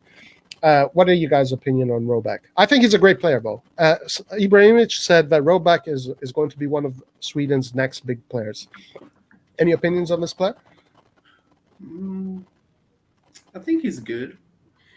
Probably not ready to start, but I feel like maybe throughout the year, put him in a few games that are clearly over and done with. I think that wouldn't hurt his progress in any way. Say that one more time. Sorry, I lost the I was saying that that we should play him every now and again throughout the year, in games that are clearly over with because we get 5 subs. So if the game's 3-0 and we're at the 75th minute mark, putting him in isn't gonna destroy him in any way, shape, or form because he'll have no pressure at that point. Like he won't have pressure to come in and take over the game. He can just come and play.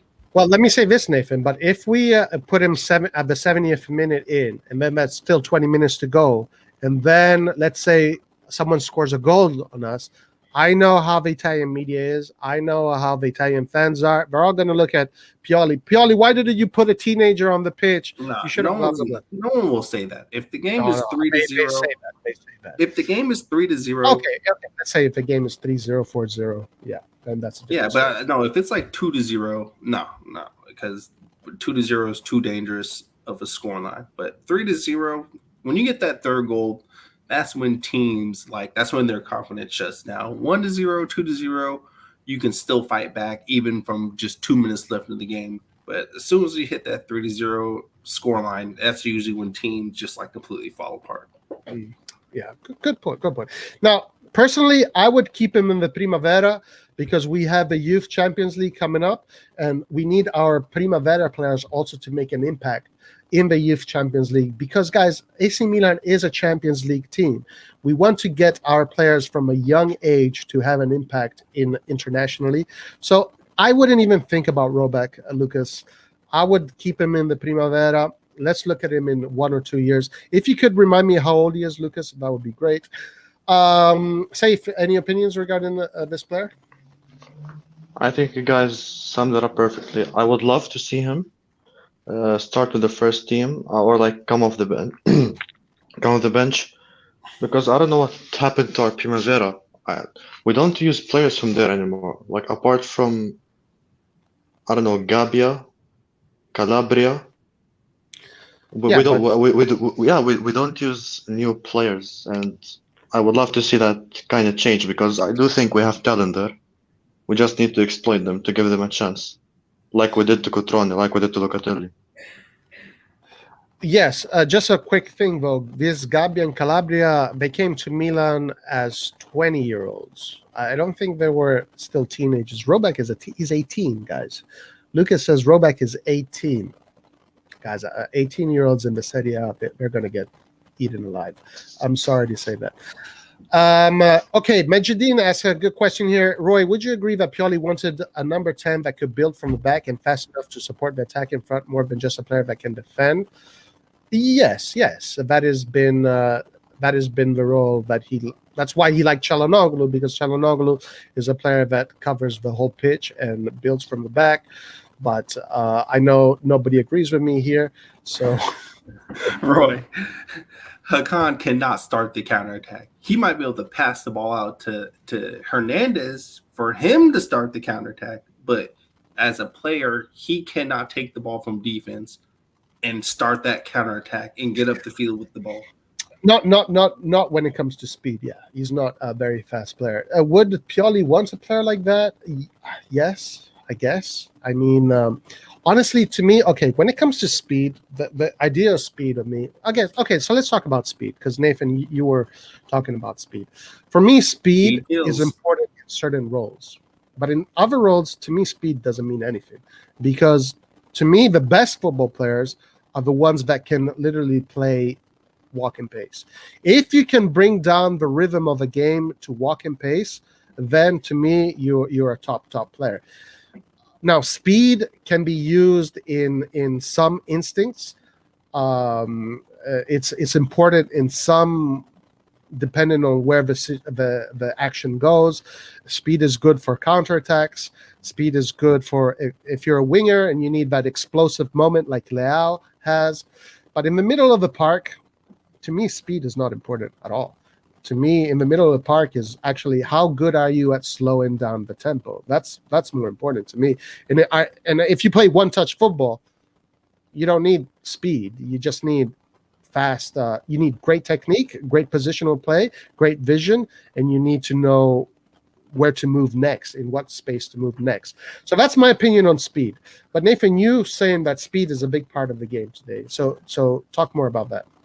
Yeah, I definitely think it's a big part. I will say she don't need speed in every department. So like as a normal center mid, a matter of fact, I'll even extend it to a cam. You don't need blistering speed as a I cam. agree with that. You need, as a cam, you operate between your primary areas of operation are from like the bottom of the bottom of the circle in your half up until maybe like around 10, like 5 to 10 yards in front of the opponent's 18-yard box. That's a cam's like operation from defense to offense.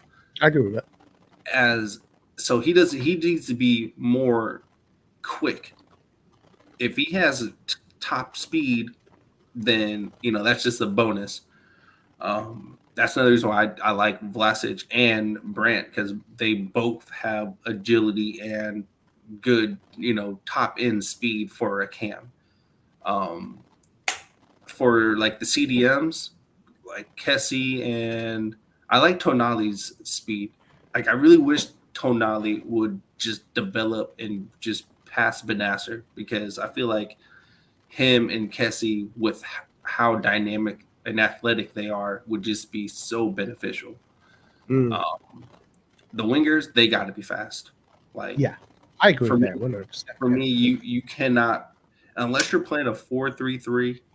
If you're playing anything to where you're like a normal winger on the outside, you got to be fast. Otherwise, you're almost, I'm not gonna say you're useless, but you make the team lopsided. And then as for forwards, I'm not a big fan of just big target stationary forwards. Like Zlatan's the only big forward that I can say that I like, but I prefer more mobility.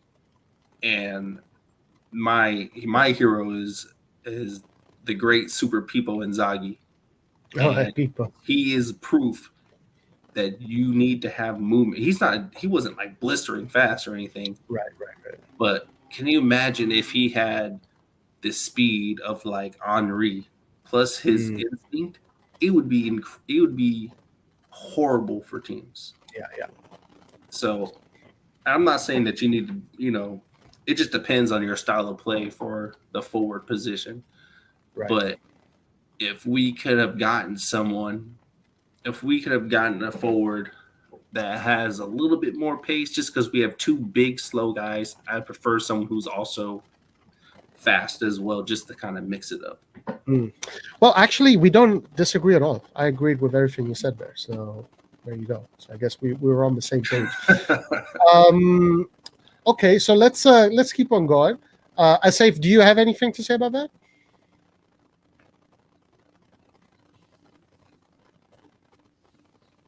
Oh, Saif is muted right now, so I guess he's not available.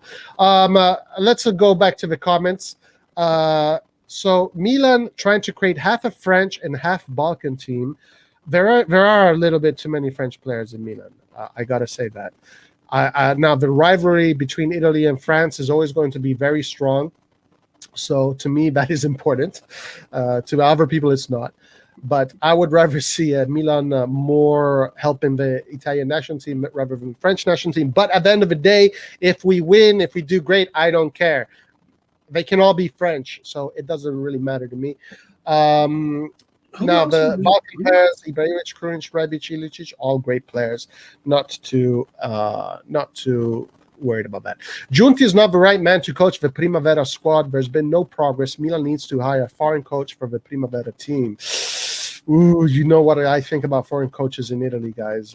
For me, Coverciano is the Harvard of the coaching, and anybody that comes out of Coverciano, that's who I would get. But maybe I'm being a little bit biased here. Any opinions on this, Nathan or Saif? I definitely prefer. I really don't care what type of coach it is. as long as this coach is more attack minded. Yes.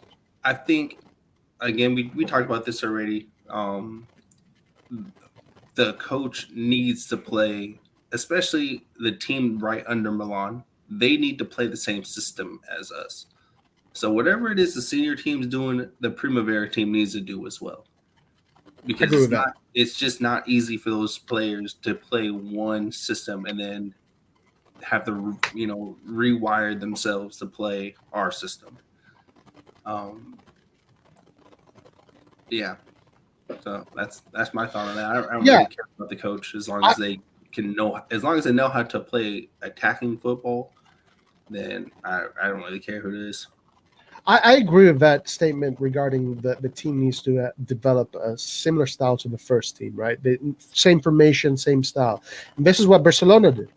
This is when Cruyff came to Barcelona. He revolutionized the cantera, and that's what they did. They started conceptualizing young children, pretty much 6 years old, 8 years old, because in Europe that's when the academies start. In Pulcini, we call them. Pulcini means what does it mean? When you're I can't think of the word in English, but anyway, they start literally from when they're children, and then they develop their players in that style up until they're adults, and then they come in the team perfectly adapted to the system. Milan needs to do something like that. They definitely need to do something like that. I think one of Milan's biggest weaknesses has been that youth system.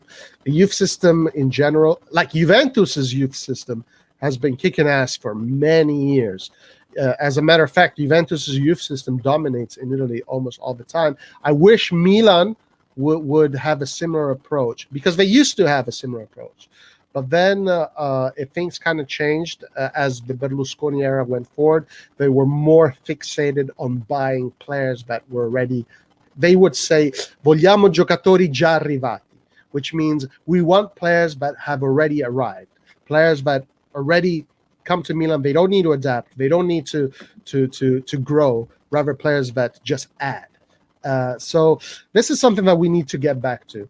We need to get back to our youth system and developing players from the youth system. Gentile says Atalanta is the best youth system in Italy right now. Yeah, Atalanta has a great youth system too. So very well spotted. Okay, so let's talk a little bit about the friendlies coming up.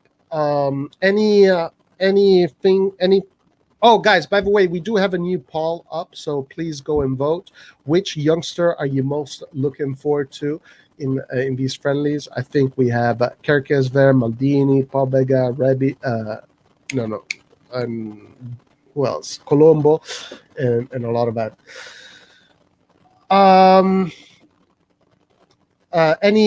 What are you thinking of seeing from this from these friendlies, Nathan or Saif? Guys, Saif is having problems with his microphone, he said. That's why he's not available. All right, go ahead. Nathan, what do you think about the friendlies coming up? What do you expect to see? Well, I guess I'm excited to see Mike play. Mike Magnan, right. Yeah, everyone, because everyone's back now. So, I just want to see the young players play. Like, I know how everybody else is, so I just want to see. Like, in matter of fact, I want to see Pobega play the entire freaking game, since he didn't even get a moment last game. That would be nice. I just don't understand why that happened. Oh, he was injured. Oh, okay. Was he? Yeah. He had a muscle fatigue. So nothing serious, but he had a muscle injury.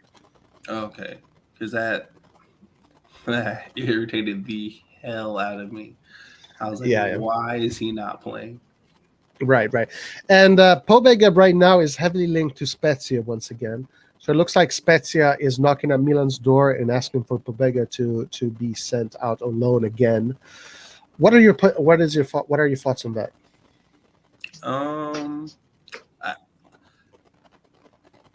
I read that they declined their request. Oh, good.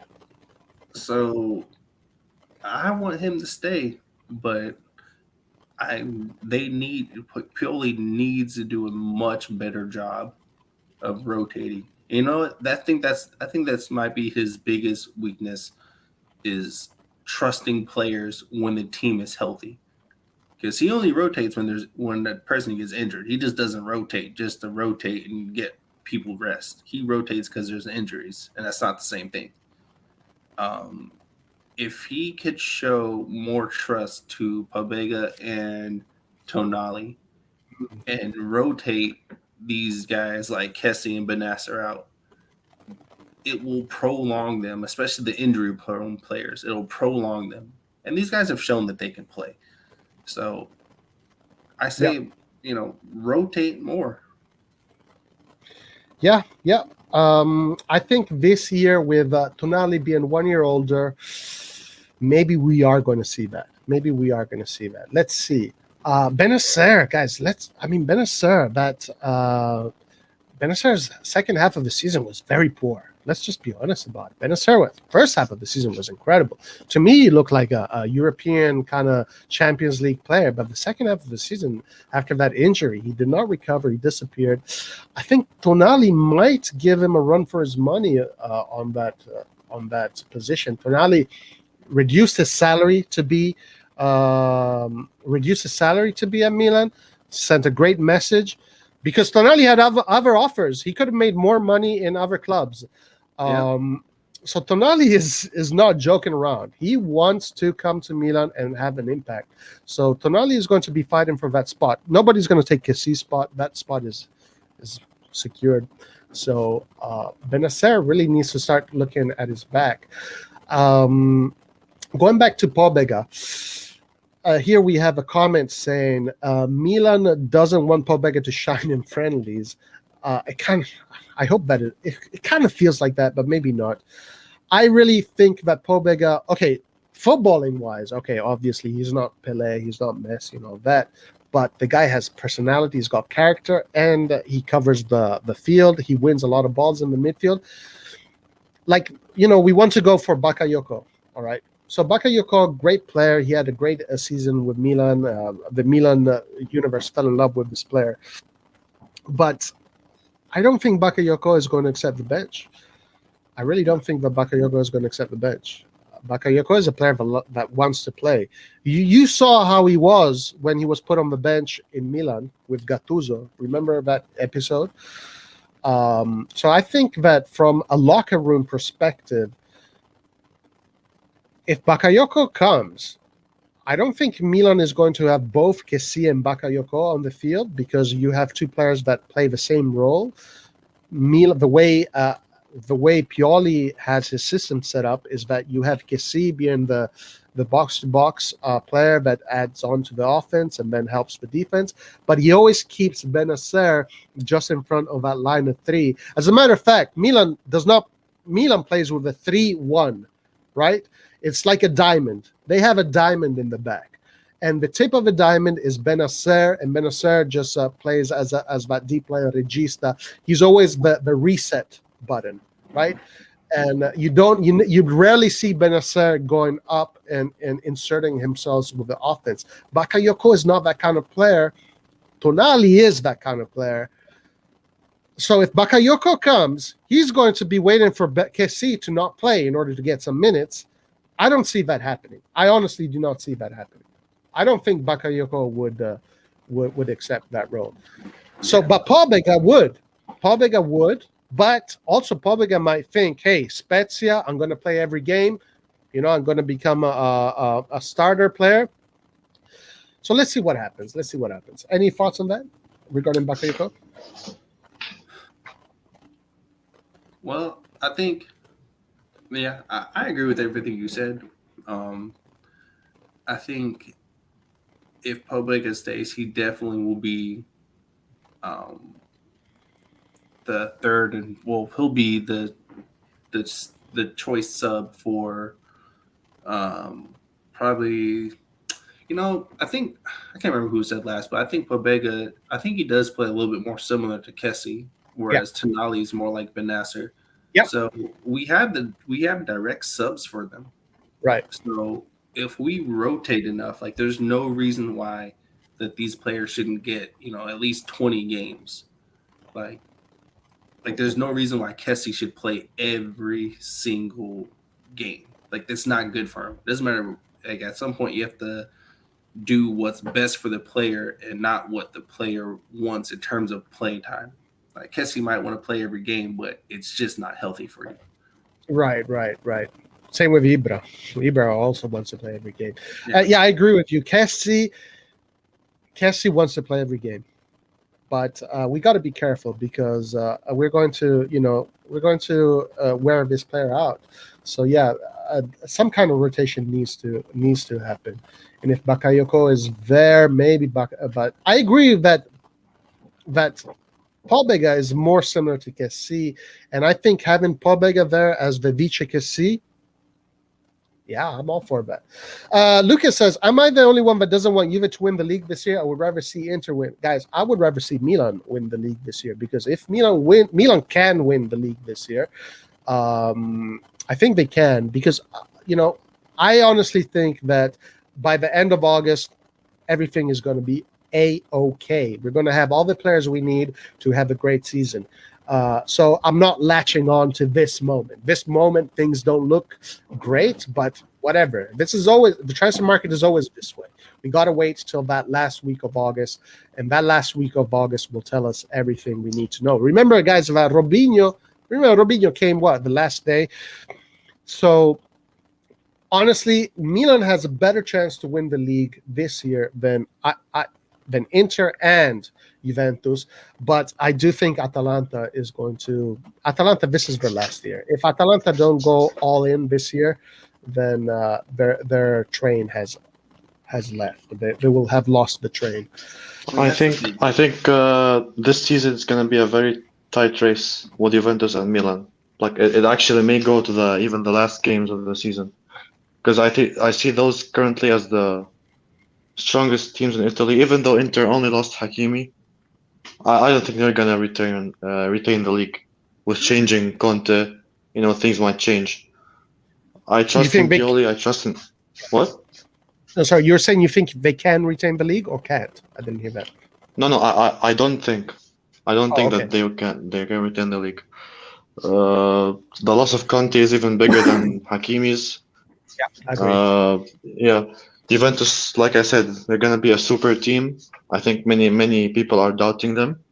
They have possibly one of the greatest defenses in the world, with Chiellini, Bonucci, and De Ligt. And with Allegri, man, it's gonna be really hard to break down that defense. But if we play our game, if we're a fit team, I think we can beat anybody. Well, let's see. And that's where that getting 3 dynamic players who play underneath the one forward that's going to be extremely useful, because the only way to break down that defense is to have a bunch of moving parts. Yeah, for sure. And I think in August we will have all of those players. So here we have another Omari. What's up, Omari? He says, compared to other coaches, Pioli actually makes more subs than many of them. He sometimes utilizes all 5 subs. I think he just doesn't trust some of the younger players. Well, last season he didn't. Yeah. So these are definitely good points. Going back to the Serie A, I definitely think that Allegri is going to be a force to be reckoned with. Okay, I don't like him as a coach at all, but he is definitely a very efficient kind of coach. And also today he had a conference, and he already said that he said that Ronaldo's responsibilities are going to be even higher than his previous years. So he already knows what he's going to do. It's going to be difficult. You're right, Saif, in saying that Juventus is going to be a tough one, a tough cookie to beat. Inter. So let me ask you guys: last year the season was really competitive, much more competitive than we had seen in the previous years. Do you think that this season will be even more competitive? I think it's going to be a hard year, but we showed last year if we would at least had a right winger, we probably could have gone a lot closer to winning. So if we make upgrades, I think our upgrades will be better. Because in terms of offense, I don't see Juve making many changes. Inter's not going to make many changes. Atalanta's not going to make many changes. And Lazio is probably not going to make many changes all as well. So I think in terms of offense, we will be, if we can get three good players, the right players for our system, I think we will have the advantage because we will be the only unknown, whereas everyone else is predictable in who they already have. Yeah, guys. And commenting on this, responding to this comment here, Milan will not finish top 4 with this current squad. Listen, thinking about the Scudetto with this current squad is unrealistic, guys. Do not think that Milan, guys, these are professionals. You think Maldini and co don't know what we need to go far in this next season? Do not think that Milan's squad is going to look the way it does today when the Serie A, when the 31st of August ends. Milan will have all the players we need to go far. Guys, do not think that this is the end of the calciomercato, guys. Honestly, August is when the calciomercato starts. So there's going to be a lot of news. Guys, by the way, please like the video. That helps visibility and all that stuff. So please like and do all that good stuff. And Roy, like sometimes way too much change is bad change. Like some people are acting like we need like 6 more players, which is not the case. We only need like a young striker, a central attacking midfielder, and possibly a right wing to challenge Salamakers. Other than that, I think the team is good. Yeah, absolutely, 100%. And also Dalot. We can't neglect Dalot. Milan is after Dalot. They have made it clear that they're after Dalot. And if we get Dalot, guys, our defense is monster. It's monster defense. Calabria, Dalot, Gabbia, Kalulu, Romagnoli, Kjaer, Tomori, Teo Hernandez, Balot, what's his name? Balotore. That's a monster defense. And with the goalkeeper Magnan, that has shown to be an excellent goalkeeper, we have a monster defense. So hopefully we can get Dalot also. But I agree with you. Even the third striker is not that important. I don't think it's that important because we have 3 potential strikers already. 4, if you want to put Leao there also. Rebic can be third. Rebic in that center forward position has shown to be good. Against Juventus, he was excellent. Then we have Giroud, which is a player that has great stats in his career, a little bit old. Ibrahimovic, all know how Ibrahimovic is. We definitely need to get another player to substitute Çalhanoğlu, and we definitely need to get that right wing. Milan will do this, guys. Trust the club. Milan will do this. Juve is looking at Romagnoli. Why not swap Dybala? Because they're not offering Dybala. That's why. Prometheus, if Juventus is going to swap Dybala for Romagnoli, then I think they should probably be put in an asylum or something. Dybala would be an excellent player, of course. Okay, let's see any other comments here. Lucas says, tough teams, Juventus, Atalanta, Inter, Fiorentina, less tough, Napoli, Lazio, Roma. What do you guys think about Napoli, Lazio, Roma right now? Napoli's usually a strong team, but I can see them finishing 5th again. Lazio and Roma, those teams, man, Lazio is aging and Roma is an offensive team with a defensive coach. So we know that usually doesn't fare too well. So I guess we'll see. What, you think Sarri is a defensive coach? No. Roma. Oh, Roma. Sorry, yeah. I thought you said Lazio. No. Lazio, their team's just aging. No, you're right about that when it comes to Roma. We've said this before. I don't think this relationship is going to work between Mourinho and Roma. because the Roma fans. Look, there are some clubs in Italy that have a certain identity, okay, when it comes to playing style. Milan has a very specific identity. Possession football, attacking football, beautiful football. If you don't do that, if you don't win that way, 80% of the Milan universe is not going to be happy. The Milan fans want to see Milan play that European beautiful football. Juventus is kind of somewhere in between. They like to see good football, but if they don't play good football, Juventus is the classic Italian team that likes results.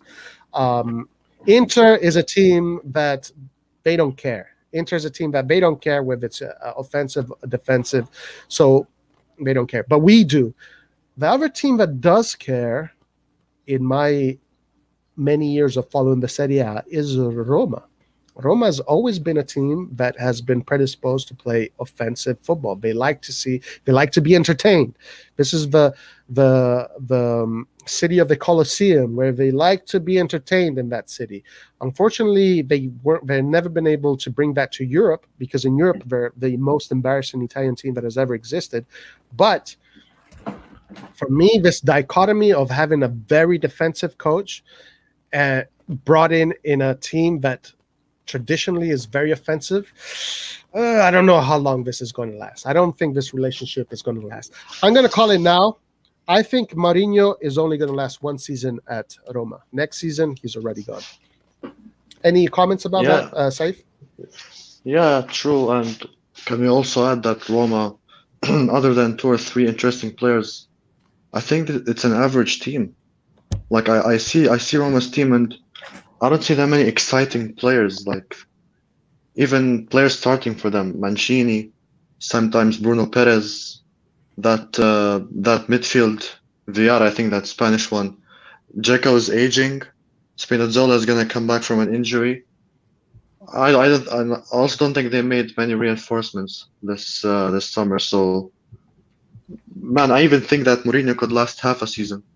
I'm honest. I'm not even sure he's going to continue a season.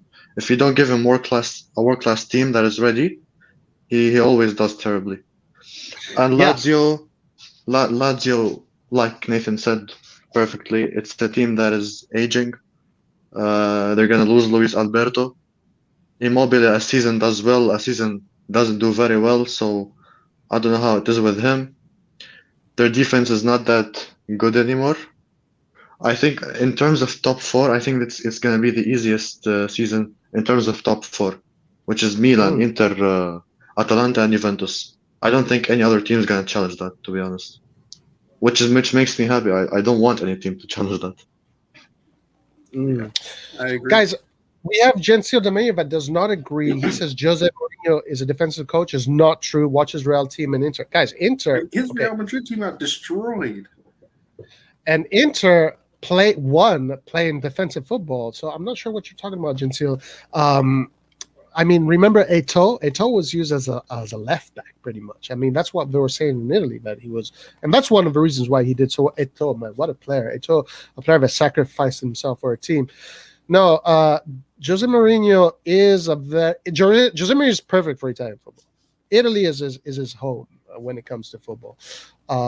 He is very defensive-minded, Jose Mourinho. He's not the kind of coach that plays like Carlo Ancelotti played with Milan. So I'm not sure why you're saying that, Gensio.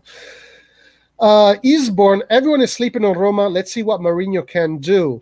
Let's see. Well, listen, Mourinho did say in his conference that Roma is a long-term project, and that he's thinking there. When he was asked, is Roma going to win titles? He said, in 3 years, we will win titles. So he is thinking about the future. But again, there's a big dichotomy with mentality, Roma offensive team. And also Roma just has such a shit mentality. Is Mourinho going to be able to change that mentality? I don't know. What's that? Their team is very injury prone. Yeah, they have. Yeah, true. Porto was world class. Saif. Yeah, Porto had a very good team. Yeah, I think we're all talking too early. Let's wait at least August. We're not even in August yet. Regarding, yeah, of course. Right now, we're just talking. We're just talking about the opinions we have right now. Gensel 2005. Jose is different from Jose now. Real Madrid won league against Generational Barca Nathan, you got to be kidding. Gensel responds. Christopher, what's up, my friend? How you doing, sir? I love the avatar. Chris Smalling is their first choice center back. I think Chris Smalling is actually really good, Lucas. I won't be surprised if Milan won't make the top four with the squad if no proper reinforcements comes, plus with Champions League games and purely being stubborn. Okay, so let's create a make-believe scenario. Let's say Milan does not buy any new players, and this is the squad that we have. Are we still a top four team? What do you guys think? Yeah, absolutely. You think so, right? I mean, who have we lost other than Çalhanoğlu and Donnarumma? We basically replaced Donnarumma, and Çalhanoğlu was useless more than half of the season anyway. So who did we actually lose? Plus, we confirmed Tomori, we confirmed Brahim Diaz, we bought Giroud. If Ibra gets injured, Giroud is there. So what are you talking about? We're gonna make top four. Let's just keep being optimistic, even if we don't make any more signings, which I hope we would. The team is good enough. I think we will do well next season. So stop with the pessimism. You are very optimistic regarding Salamakers, which I am too. I think we're sleeping on Salamakers a little bit. Yeah, I agree. Like I said, we don't need Lionel Messi in every position in the team. We can afford to have a player like Salamakers there, who actually does the job, fits the system, and is very good defensively. So I think we're good. Okay, so Saif thinks that even if we keep the things the way they are right now, we still have a good chance or a great chance to be in the top four. I don't know yet. I want to hear what Nathan thinks. What do you think? I definitely don't think so.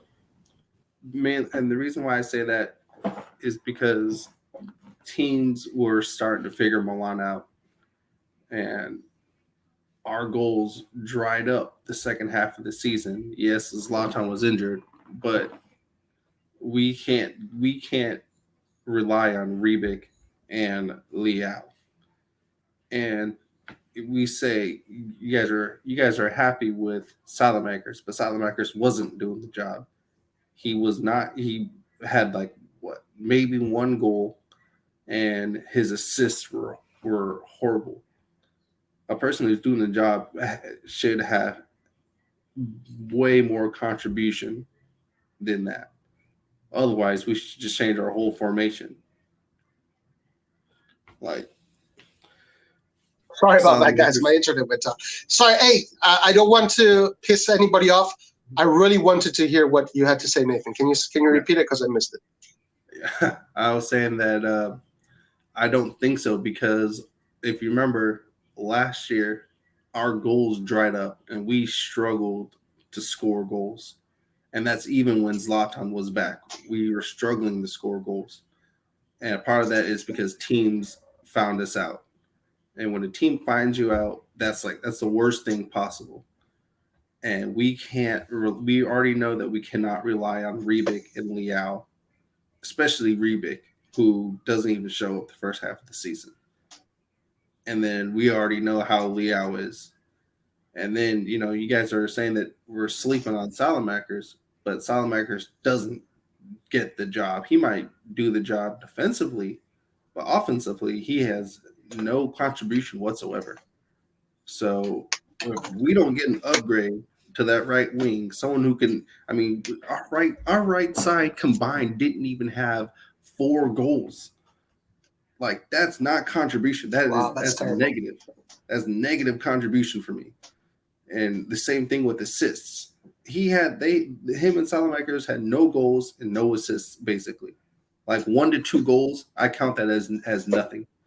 So, and yeah, I understand we had injuries, but again, second half of the season, the fact remains that we still struggled for goals even when we had a full team.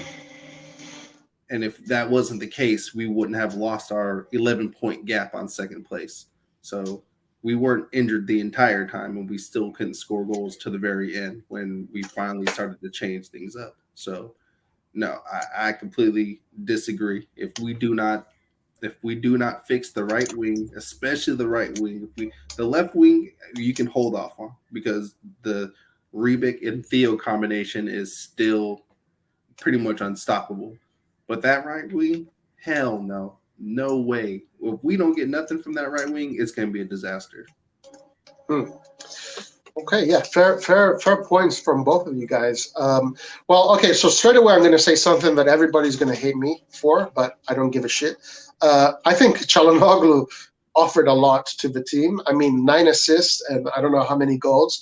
So we are losing that if we don't sign a replacement. And I think if we keep the same team, it will be a struggle. It will be a struggle. Pioli has to come up with some genius things. I think we're going to put so much pressure on Pioli if we keep the same team. It's not even fair. I think that Milan needs the upgrades because it's just the way it is. I do like your optimism, Saif, and maybe you are right, but I don't know. Now, the one thing that is going your way, Saif, is that this is a young team. And also here someone said, our squad has depth. Right wing is the only concern at this time. But someone else said something else, which I agreed with, something about chemistry. The only thing that is going for us is that this is a very young team. Last year, one of the youngest teams in Europe. So all these players are 1 year older. They're 1 year better. But I think we need the reinforcements. Also because, guys, in the Champions League, we have the Champions League. This season is not going to be about the Serie A. The Serie A is secondary, okay? That's the truth. With Milan, the Serie A has always been a secondary when we are in the Champions League. Of course, we need to finish in the top 4. That is super important. But we need to do well in the Champions League. In the Champions League, you got to have goals. You got to have goals. We got to bring players in that guarantee us at least 20 more or even more goals than last season. So going back to that question, if we keep the same team as it is today, are we a top 4 squad? I say 40% no, 40% yes, 60% no. I'm sorry, it needs to be a little bit negative about that. But I do like Saif's optimism about that. I do like...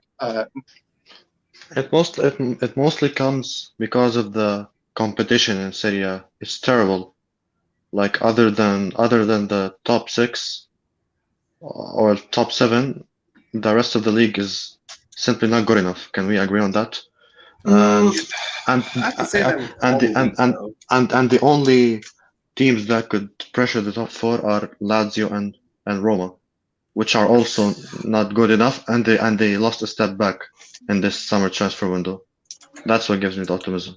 Saif, you know what gives me the negative, makes me a little bit more negative, is not so much those teams that you mentioned, is more the other teams. Udinese, the teams that are going to be fighting for the relegation spot.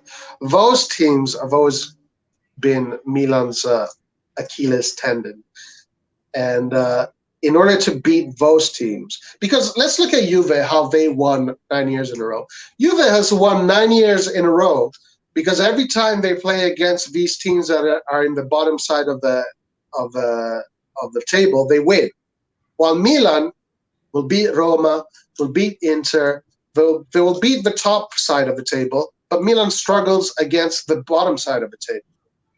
I don't know why. I don't know why Milan has an issue with this. But, guys, I think we got Lucas. We have Lucas. Oh, no. He went out. We almost had Lucas come to be a guest on the chat. But I think we need the big players to beat those bottom side table teams because those are the teams that I'm more concerned about. It's not so much Atalanta, Juventus, and these, because these games against the big teams, Milan gets the motivation and the football is more open.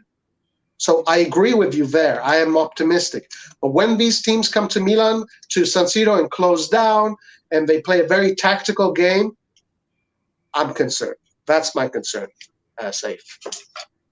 And I like how Lucas replied to me by saying Fiorentina, which is a team that actually flirts with relegation almost every season, the past few seasons now. So someone needs to get their facts straight, Lucas. And I'm not saying Napoli and Roma and Lazio are shit teams. They just lost a step back, and they're not going to be as strong as they were in the last season. So that's my whole point. They're not as strong as Milan and Inter and Atalanta and Juve, which are the clear favorites to make the top four this season. He really said Fiorentina. What the fuck, man? Come on. Okay, but anyway, I do like your positivity, Safe, and I respect it. I'm just not able to be on your level right now. Maybe I should. Maybe it's me. Maybe I'm wrong. Okay, I want to. Will Gentile D'Amelio, will we be Scudetto winners? Call it now, Roy. Okay, if we get the players that we need, yes, we will be Scudetto winners. I'll say that. If we can't get the players that we want, that if we can get some of the players that we need, then I'll say top four. But if we get all the players that we need, yes, I'll say 80% yes, 20% no. Okay, so let's see. And I have a, I can't remember where I heard this, but the saying essentially goes, if you buy right, you buy once, but if you buy cheap, you buy twice. Essentially is how it goes. So if Milan goes out and spends, we're not saying ridiculous amounts of money, but if we go out and spend on the positions that we need to properly, we're not going to have to supplement those positions with another unknown player or something like that, because we would have gotten these players while the market price for players is lower than it's been in years, compared to if we don't do it and then their markets go up another 15 to 20 million euros, we're going to be crying and having to buy unknown players, if that makes sense. Yeah, no, I see what you're saying, and I think it's very important that Milan gets good players, the right players. Like the kid from Ruben Kazan.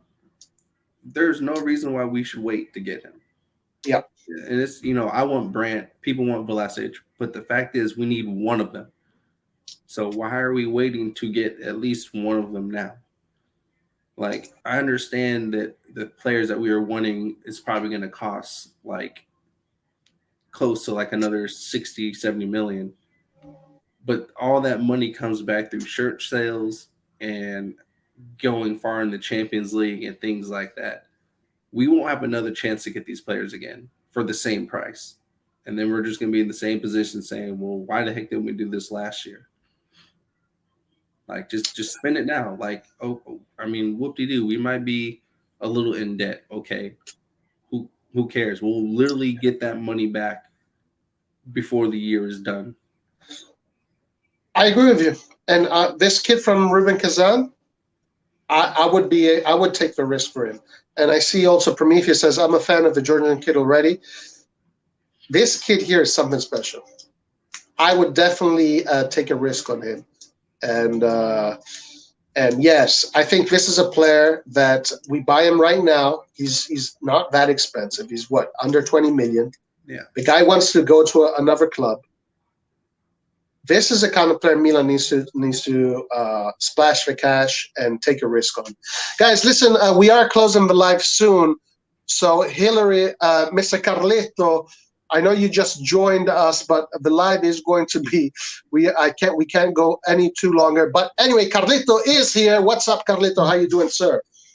Yeah, not too bad. Actually, I'm on holiday right now, so I just need to join you guys shortly. I'm on holiday. I'm in Skegness. Yeah. With Carletto, family. All right, where are you? I'm in Skegness. It's in Lincolnshire in England. Oh, nice.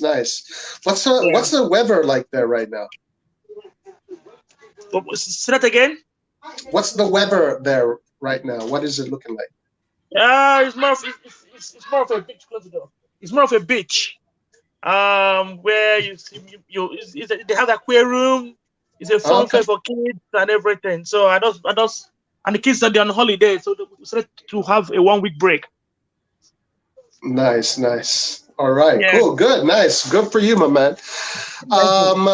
Listen, look, you joined a little bit late because I'm not going to be able to go more than 2 hours, but let's spend a few more minutes here with you. Okay, let's. Anything you want to say, Carleto, about Milan? Actually, I'm still following the news. So I read that Koi George has accepted personal terms with Milan, but according to reports, they say that he's very close to joining Juventus. Juventus are in the fourth round to sign Koi George. Then also I read that there might be a swap for Rafael with Julian Brad. Right. What do you think about that? Julian Brad, but that swap deal, I don't think is necessary because we need an attacking midfielder. Except there's other plans. I know. Right. I know they have. I know they have other plans in the attacking sense, but in this option, I don't think it's good because we don't have a proper left winger apart from Rafael Leao and Terebic. So you know what I was thinking about this? I was thinking that if they want to do the swap between Leao and Brandt, that means that this Vicha guy is why they're going to do that, because we can't be losing Leao without a replacement because we need that left wing to be solid. Hagwe obviously is not the solution. Rebic can't be the only solution. So if this is happening, I think that this is because it's leading the way to Vicha, and they're going to sacrifice Leao for Vicha. So they're going to bring in Vicha for the left, Brandt for the middle, and sacrifice Leao. I think so. That's what I'm thinking. How about Huge? What happens to him? I think Hagwe is gone, man. I think they're done with him. I think honestly, I don't know why. I don't know why this happened. Obviously, it's the training. Training has been the problem. He's not showing enough in training, but I think that Milan has made their mind on this player. Even in the friendlies. Even in the friendlies against these smaller teams, he hasn't shown much. But I think Milan just has lost faith in this player. But Milan is going to make money off of this player because they didn't spend much on him. But his value has gone up. So I think that Hagwe's time at Milan is coming to an end. Yeah.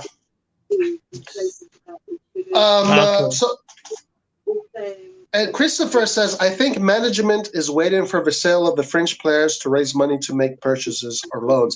Yeah, I think so too. But Milan should have the money to get Vicha, I think. Yo, Roy, can we talk about Magnan and Giroud's first date?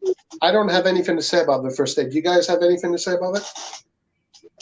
And they had I saw a video of them just doing, the basic drills, passing and moving and things like that. So you can't really take much away from, those types of basic things. We'll have to wait probably more towards when they actually play. Yeah, I guess we're going to see them against Nice. Look, I'll be honest with you guys. None of these players excite me, okay? Nor Magnan or Giroud excite me. But I think they're going to do well. And we will see them against Nice. Listen, guys, Carlito, I know you joined a little bit late, but we are going to be closing the stream in about 5 minutes. So, all right, no problem. I'll be there earlier tomorrow because I have to have time for the family, so that's the problem. Okay, yeah. Okay, good. Yeah, family is the most important thing always. Yeah, exactly. Guys, so let's go to our last statements, final closing statements. Carlito, you're going to go last. You're going to finish. You're going to close the live. Nathan, right. you go first. Today was a good chat. We'll keep an eye on the news and see what developments happen with Hagway and some of these other guys. And just take it from there. Yes, sir. Yes, sir. Let's see what happens, guys. Tomorrow we are going to have another AC Milan. Oh, question. Should AC Milan news be live or recorded? Because Lucas thinks it should be live. It shouldn't be recorded. What do you guys think? Should we do it live or recorded? I think if it's just like random transfer news, that can be recorded because there's really not much else to say if it's just news. But if you actually want to go into a discussion, then yeah, you can do it live. Okay, so we'll think about that. We'll think about that. And Lucas reminds me, we do have a Milan chat room. You guys can join the chat room whenever you want. Prometheus says live. Prometheus wants to see AC Milan news live. Lucas said he wants to see it live. So maybe we will do them live. All right, Saif, last statement of the day. Obviously, again, really happy about the Frank Kessie news.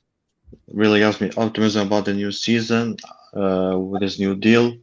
I'm really optimistic, like how I explain myself.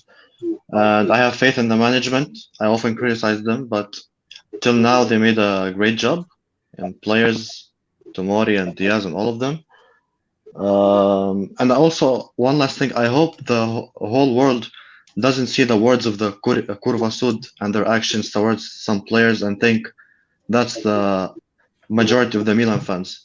Because we have no problem with Kessie saying now that Milan is his life. Because if he doesn't say this, then we criticize him. We say, oh, why doesn't he say that? So when he does that, the Curva Sud still isn't happy. So as much as good they do for the club, they also damage it in a minor way. So and yeah. Remember too. So you remember Maldini's last game for Milan? Yeah, they booed him. Exactly, they booed him, and now they love him. Yeah. Again. So right. Frank Kessie. Yeah, Frank Kessie 3 months prior was the Presidente, the best midfielder in Europe, and now they criticize him. What the hell? So, Carlito, let me just update you on this. The Curva Sud has been, some of the ultras of the Curva Sud have criticized Kessie because, Kessie has come out in the media and has said that he wants to be in Milan forever. He loves it when the Curva Sud sing Presidente, whatever they sing to him. But they criticized him because they wanted to hear those words a few months earlier. They think, okay, it's too easy to say this now that the contract offers are going in the way they should be for Kessie, but they wanted to hear these words a little bit earlier. They wanted to hear these words 2 months ago. What is your opinion on this? Yeah, actually, this is contracts, and I won't judge his appeal at the moment because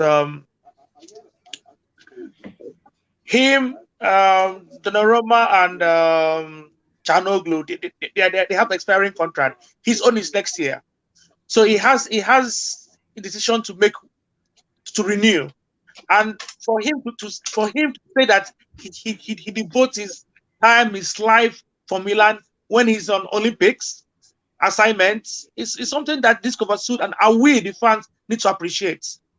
He said this to cut off the negotiation with Liverpool.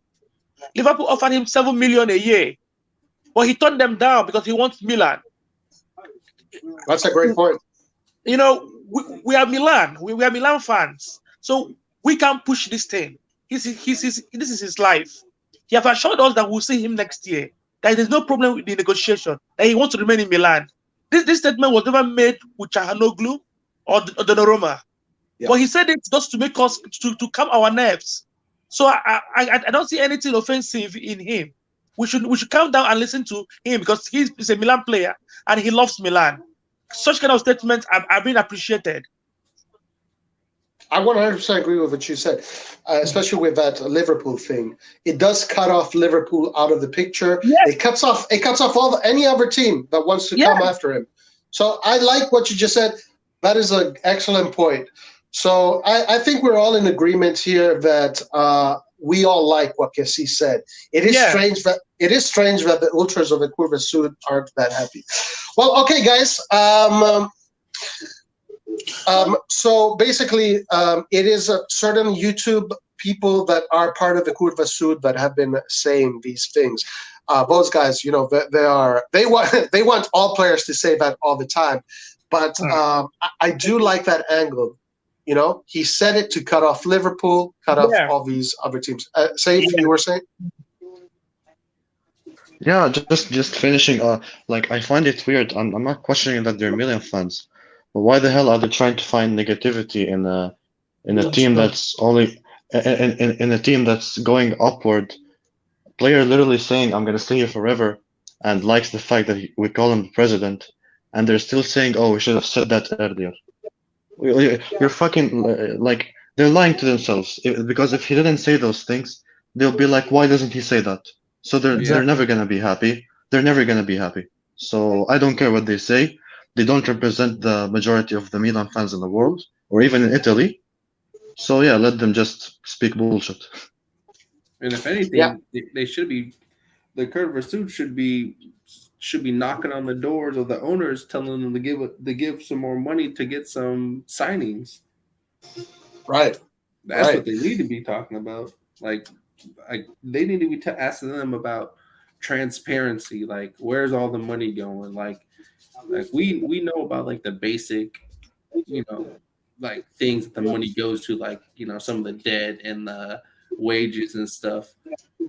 But then what about everything else? Because you remember the players that were linked with us back in January and when we were talking about, you know, almost winning the league. But then all this talk of you know, these B type players was only brought into effect once we were actually out of the top four. That's when we were getting linked with guys like Giroud. But before that, we were linked with all these profile names.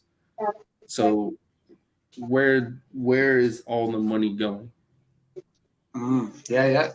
Another excellent point, right? Those are what the ultras should be asking about, not whether or not Kessie, our best player, is saying certain things. Like, that's stupid. Yeah. All right, guys. One more time, Carlito. Sorry that you joined towards the end of the stream, but give us your last statement of the day. All right, because at the moment I would say the team is 60% solved. We need a proper right backup for Calabria. At the moment, we still have Conte there, and Conte his appearances in the preseason is not decisive. For the central midfield, I don't know if we're going to go along with Popega or is there any updates about Bakayoko? Because I watched Chelsea's last game today. With I think they played 2-1 with Bournemouth. There was no Bakayoko in the lineup, even in the bench. Okay. So that raised an eyebrows for any possible movement for him to Milan. For the right, at the moment, the right wing, we still have Salimekas. Samu Casilero is not someone that you can rely on. In attacking midfield, Ibrahim just can't do it alone. When it comes to a team that played 5-10 behind the ball, Ibrahim just is not the answer. If you watch the last game against Cagliari, they have to muzzle him out of the midfield. You see, and when it comes to that physicality, he doesn't have it. You know, when you play teams that play behind the ball, teams like Cagliari, teams like Udinese, all these strong teams that plays behind the ball. Diaz no answer to it. I agree with you. This is what I've been saying. A lot of people disagree with me, but I agree with you. I think we're on the same page there. Yeah, of course. I watched. I didn't miss any Milan game last season. I watched all. I'm telling you, when you play free, if you see a team that play free flowing football, team that will need to attack you, that's where you see Diaz coming in. But when you play teams behind the ball, Diaz can't do anything because this team are physical team. And Çalhanoğlu is someone that is creative, but he can play one game in 5 matches. That's how Çalhanoğlu is. So we need an attacking midfielder, someone that can link the play, someone that can play off the game, with the ball and without the ball. That's what Pioli is looking for. And the right man, according to him, he says the right man for him is Julian Brandt. Attacking wise, is Vlasic. So that is the problem with Milan now. They need to get the right number 10. Right. Yeah. So it looks like it's either going to be Vlasic or Brandt. Yes, one of them. And both would be perfect. And both would be perfect. Okay. I don't know much about Brandt. I can't really judge Brandt, but I like what I saw from Vlasic. But again, I'll say it again, German players in Italy always do well. So Brandt probably will do well if he comes in Milan. And remember, Brandt had many good years at the top of German football. Vlasic is still in Russia. So, Yeah. Okay. And, by the way, Dalot is still a target for that right-back deputy position. So we'll see what happens with Dalot. And, all right. Okay, guys. Well, listen, everybody, thank you so much for joining. Let's Talk Milan. So we will see whether or not to do AC Milan News Live. I'll discuss it with Antonio, and maybe we will. But our next live is going to be Friday, Milan Forum at 12 p.m. Pacific time, which I believe is 8 GMT. p.m. Yeah, PMT, GMT. So guys, please join us for the Milan Forum. Please like the video, and thank you everybody for being involved. And let's see what August brings, guys. August is going to be crazy. It's going to be a roller coaster. August is always the month that all teams go in. So guys, Eastbourne says, Forza Milan, guys, and Forza Bosnia, Forza Krunic. Krunic is our mascot. Nick, you about to say something? Yeah, Krunic won the best goal of the year. Yeah. I was just going to say, whoever we do decide, we need to get them. Honestly, we need to get them this week, because I've never been a fan of getting players late, because then we got to integrate them into the team while the season's going. Like we need to get we need to get the players now, so that way they can play a preseason and they can start the league. That is also a very good point. Yeah, the later you get them, the more time it'll take for them to integrate. Well, let's see what this brings. Okay, guys, tomorrow we will have the Milan News. I guess we'll do it live. We'll do the Milan News live tomorrow. All right, guys, thank you everybody for joining today. Forza Milan, like, share, subscribe, do all that good stuff. And we will see you next time. Arrivederci. Ciao. Ciao. Ciao. Ciao. All right. All right. Peace out.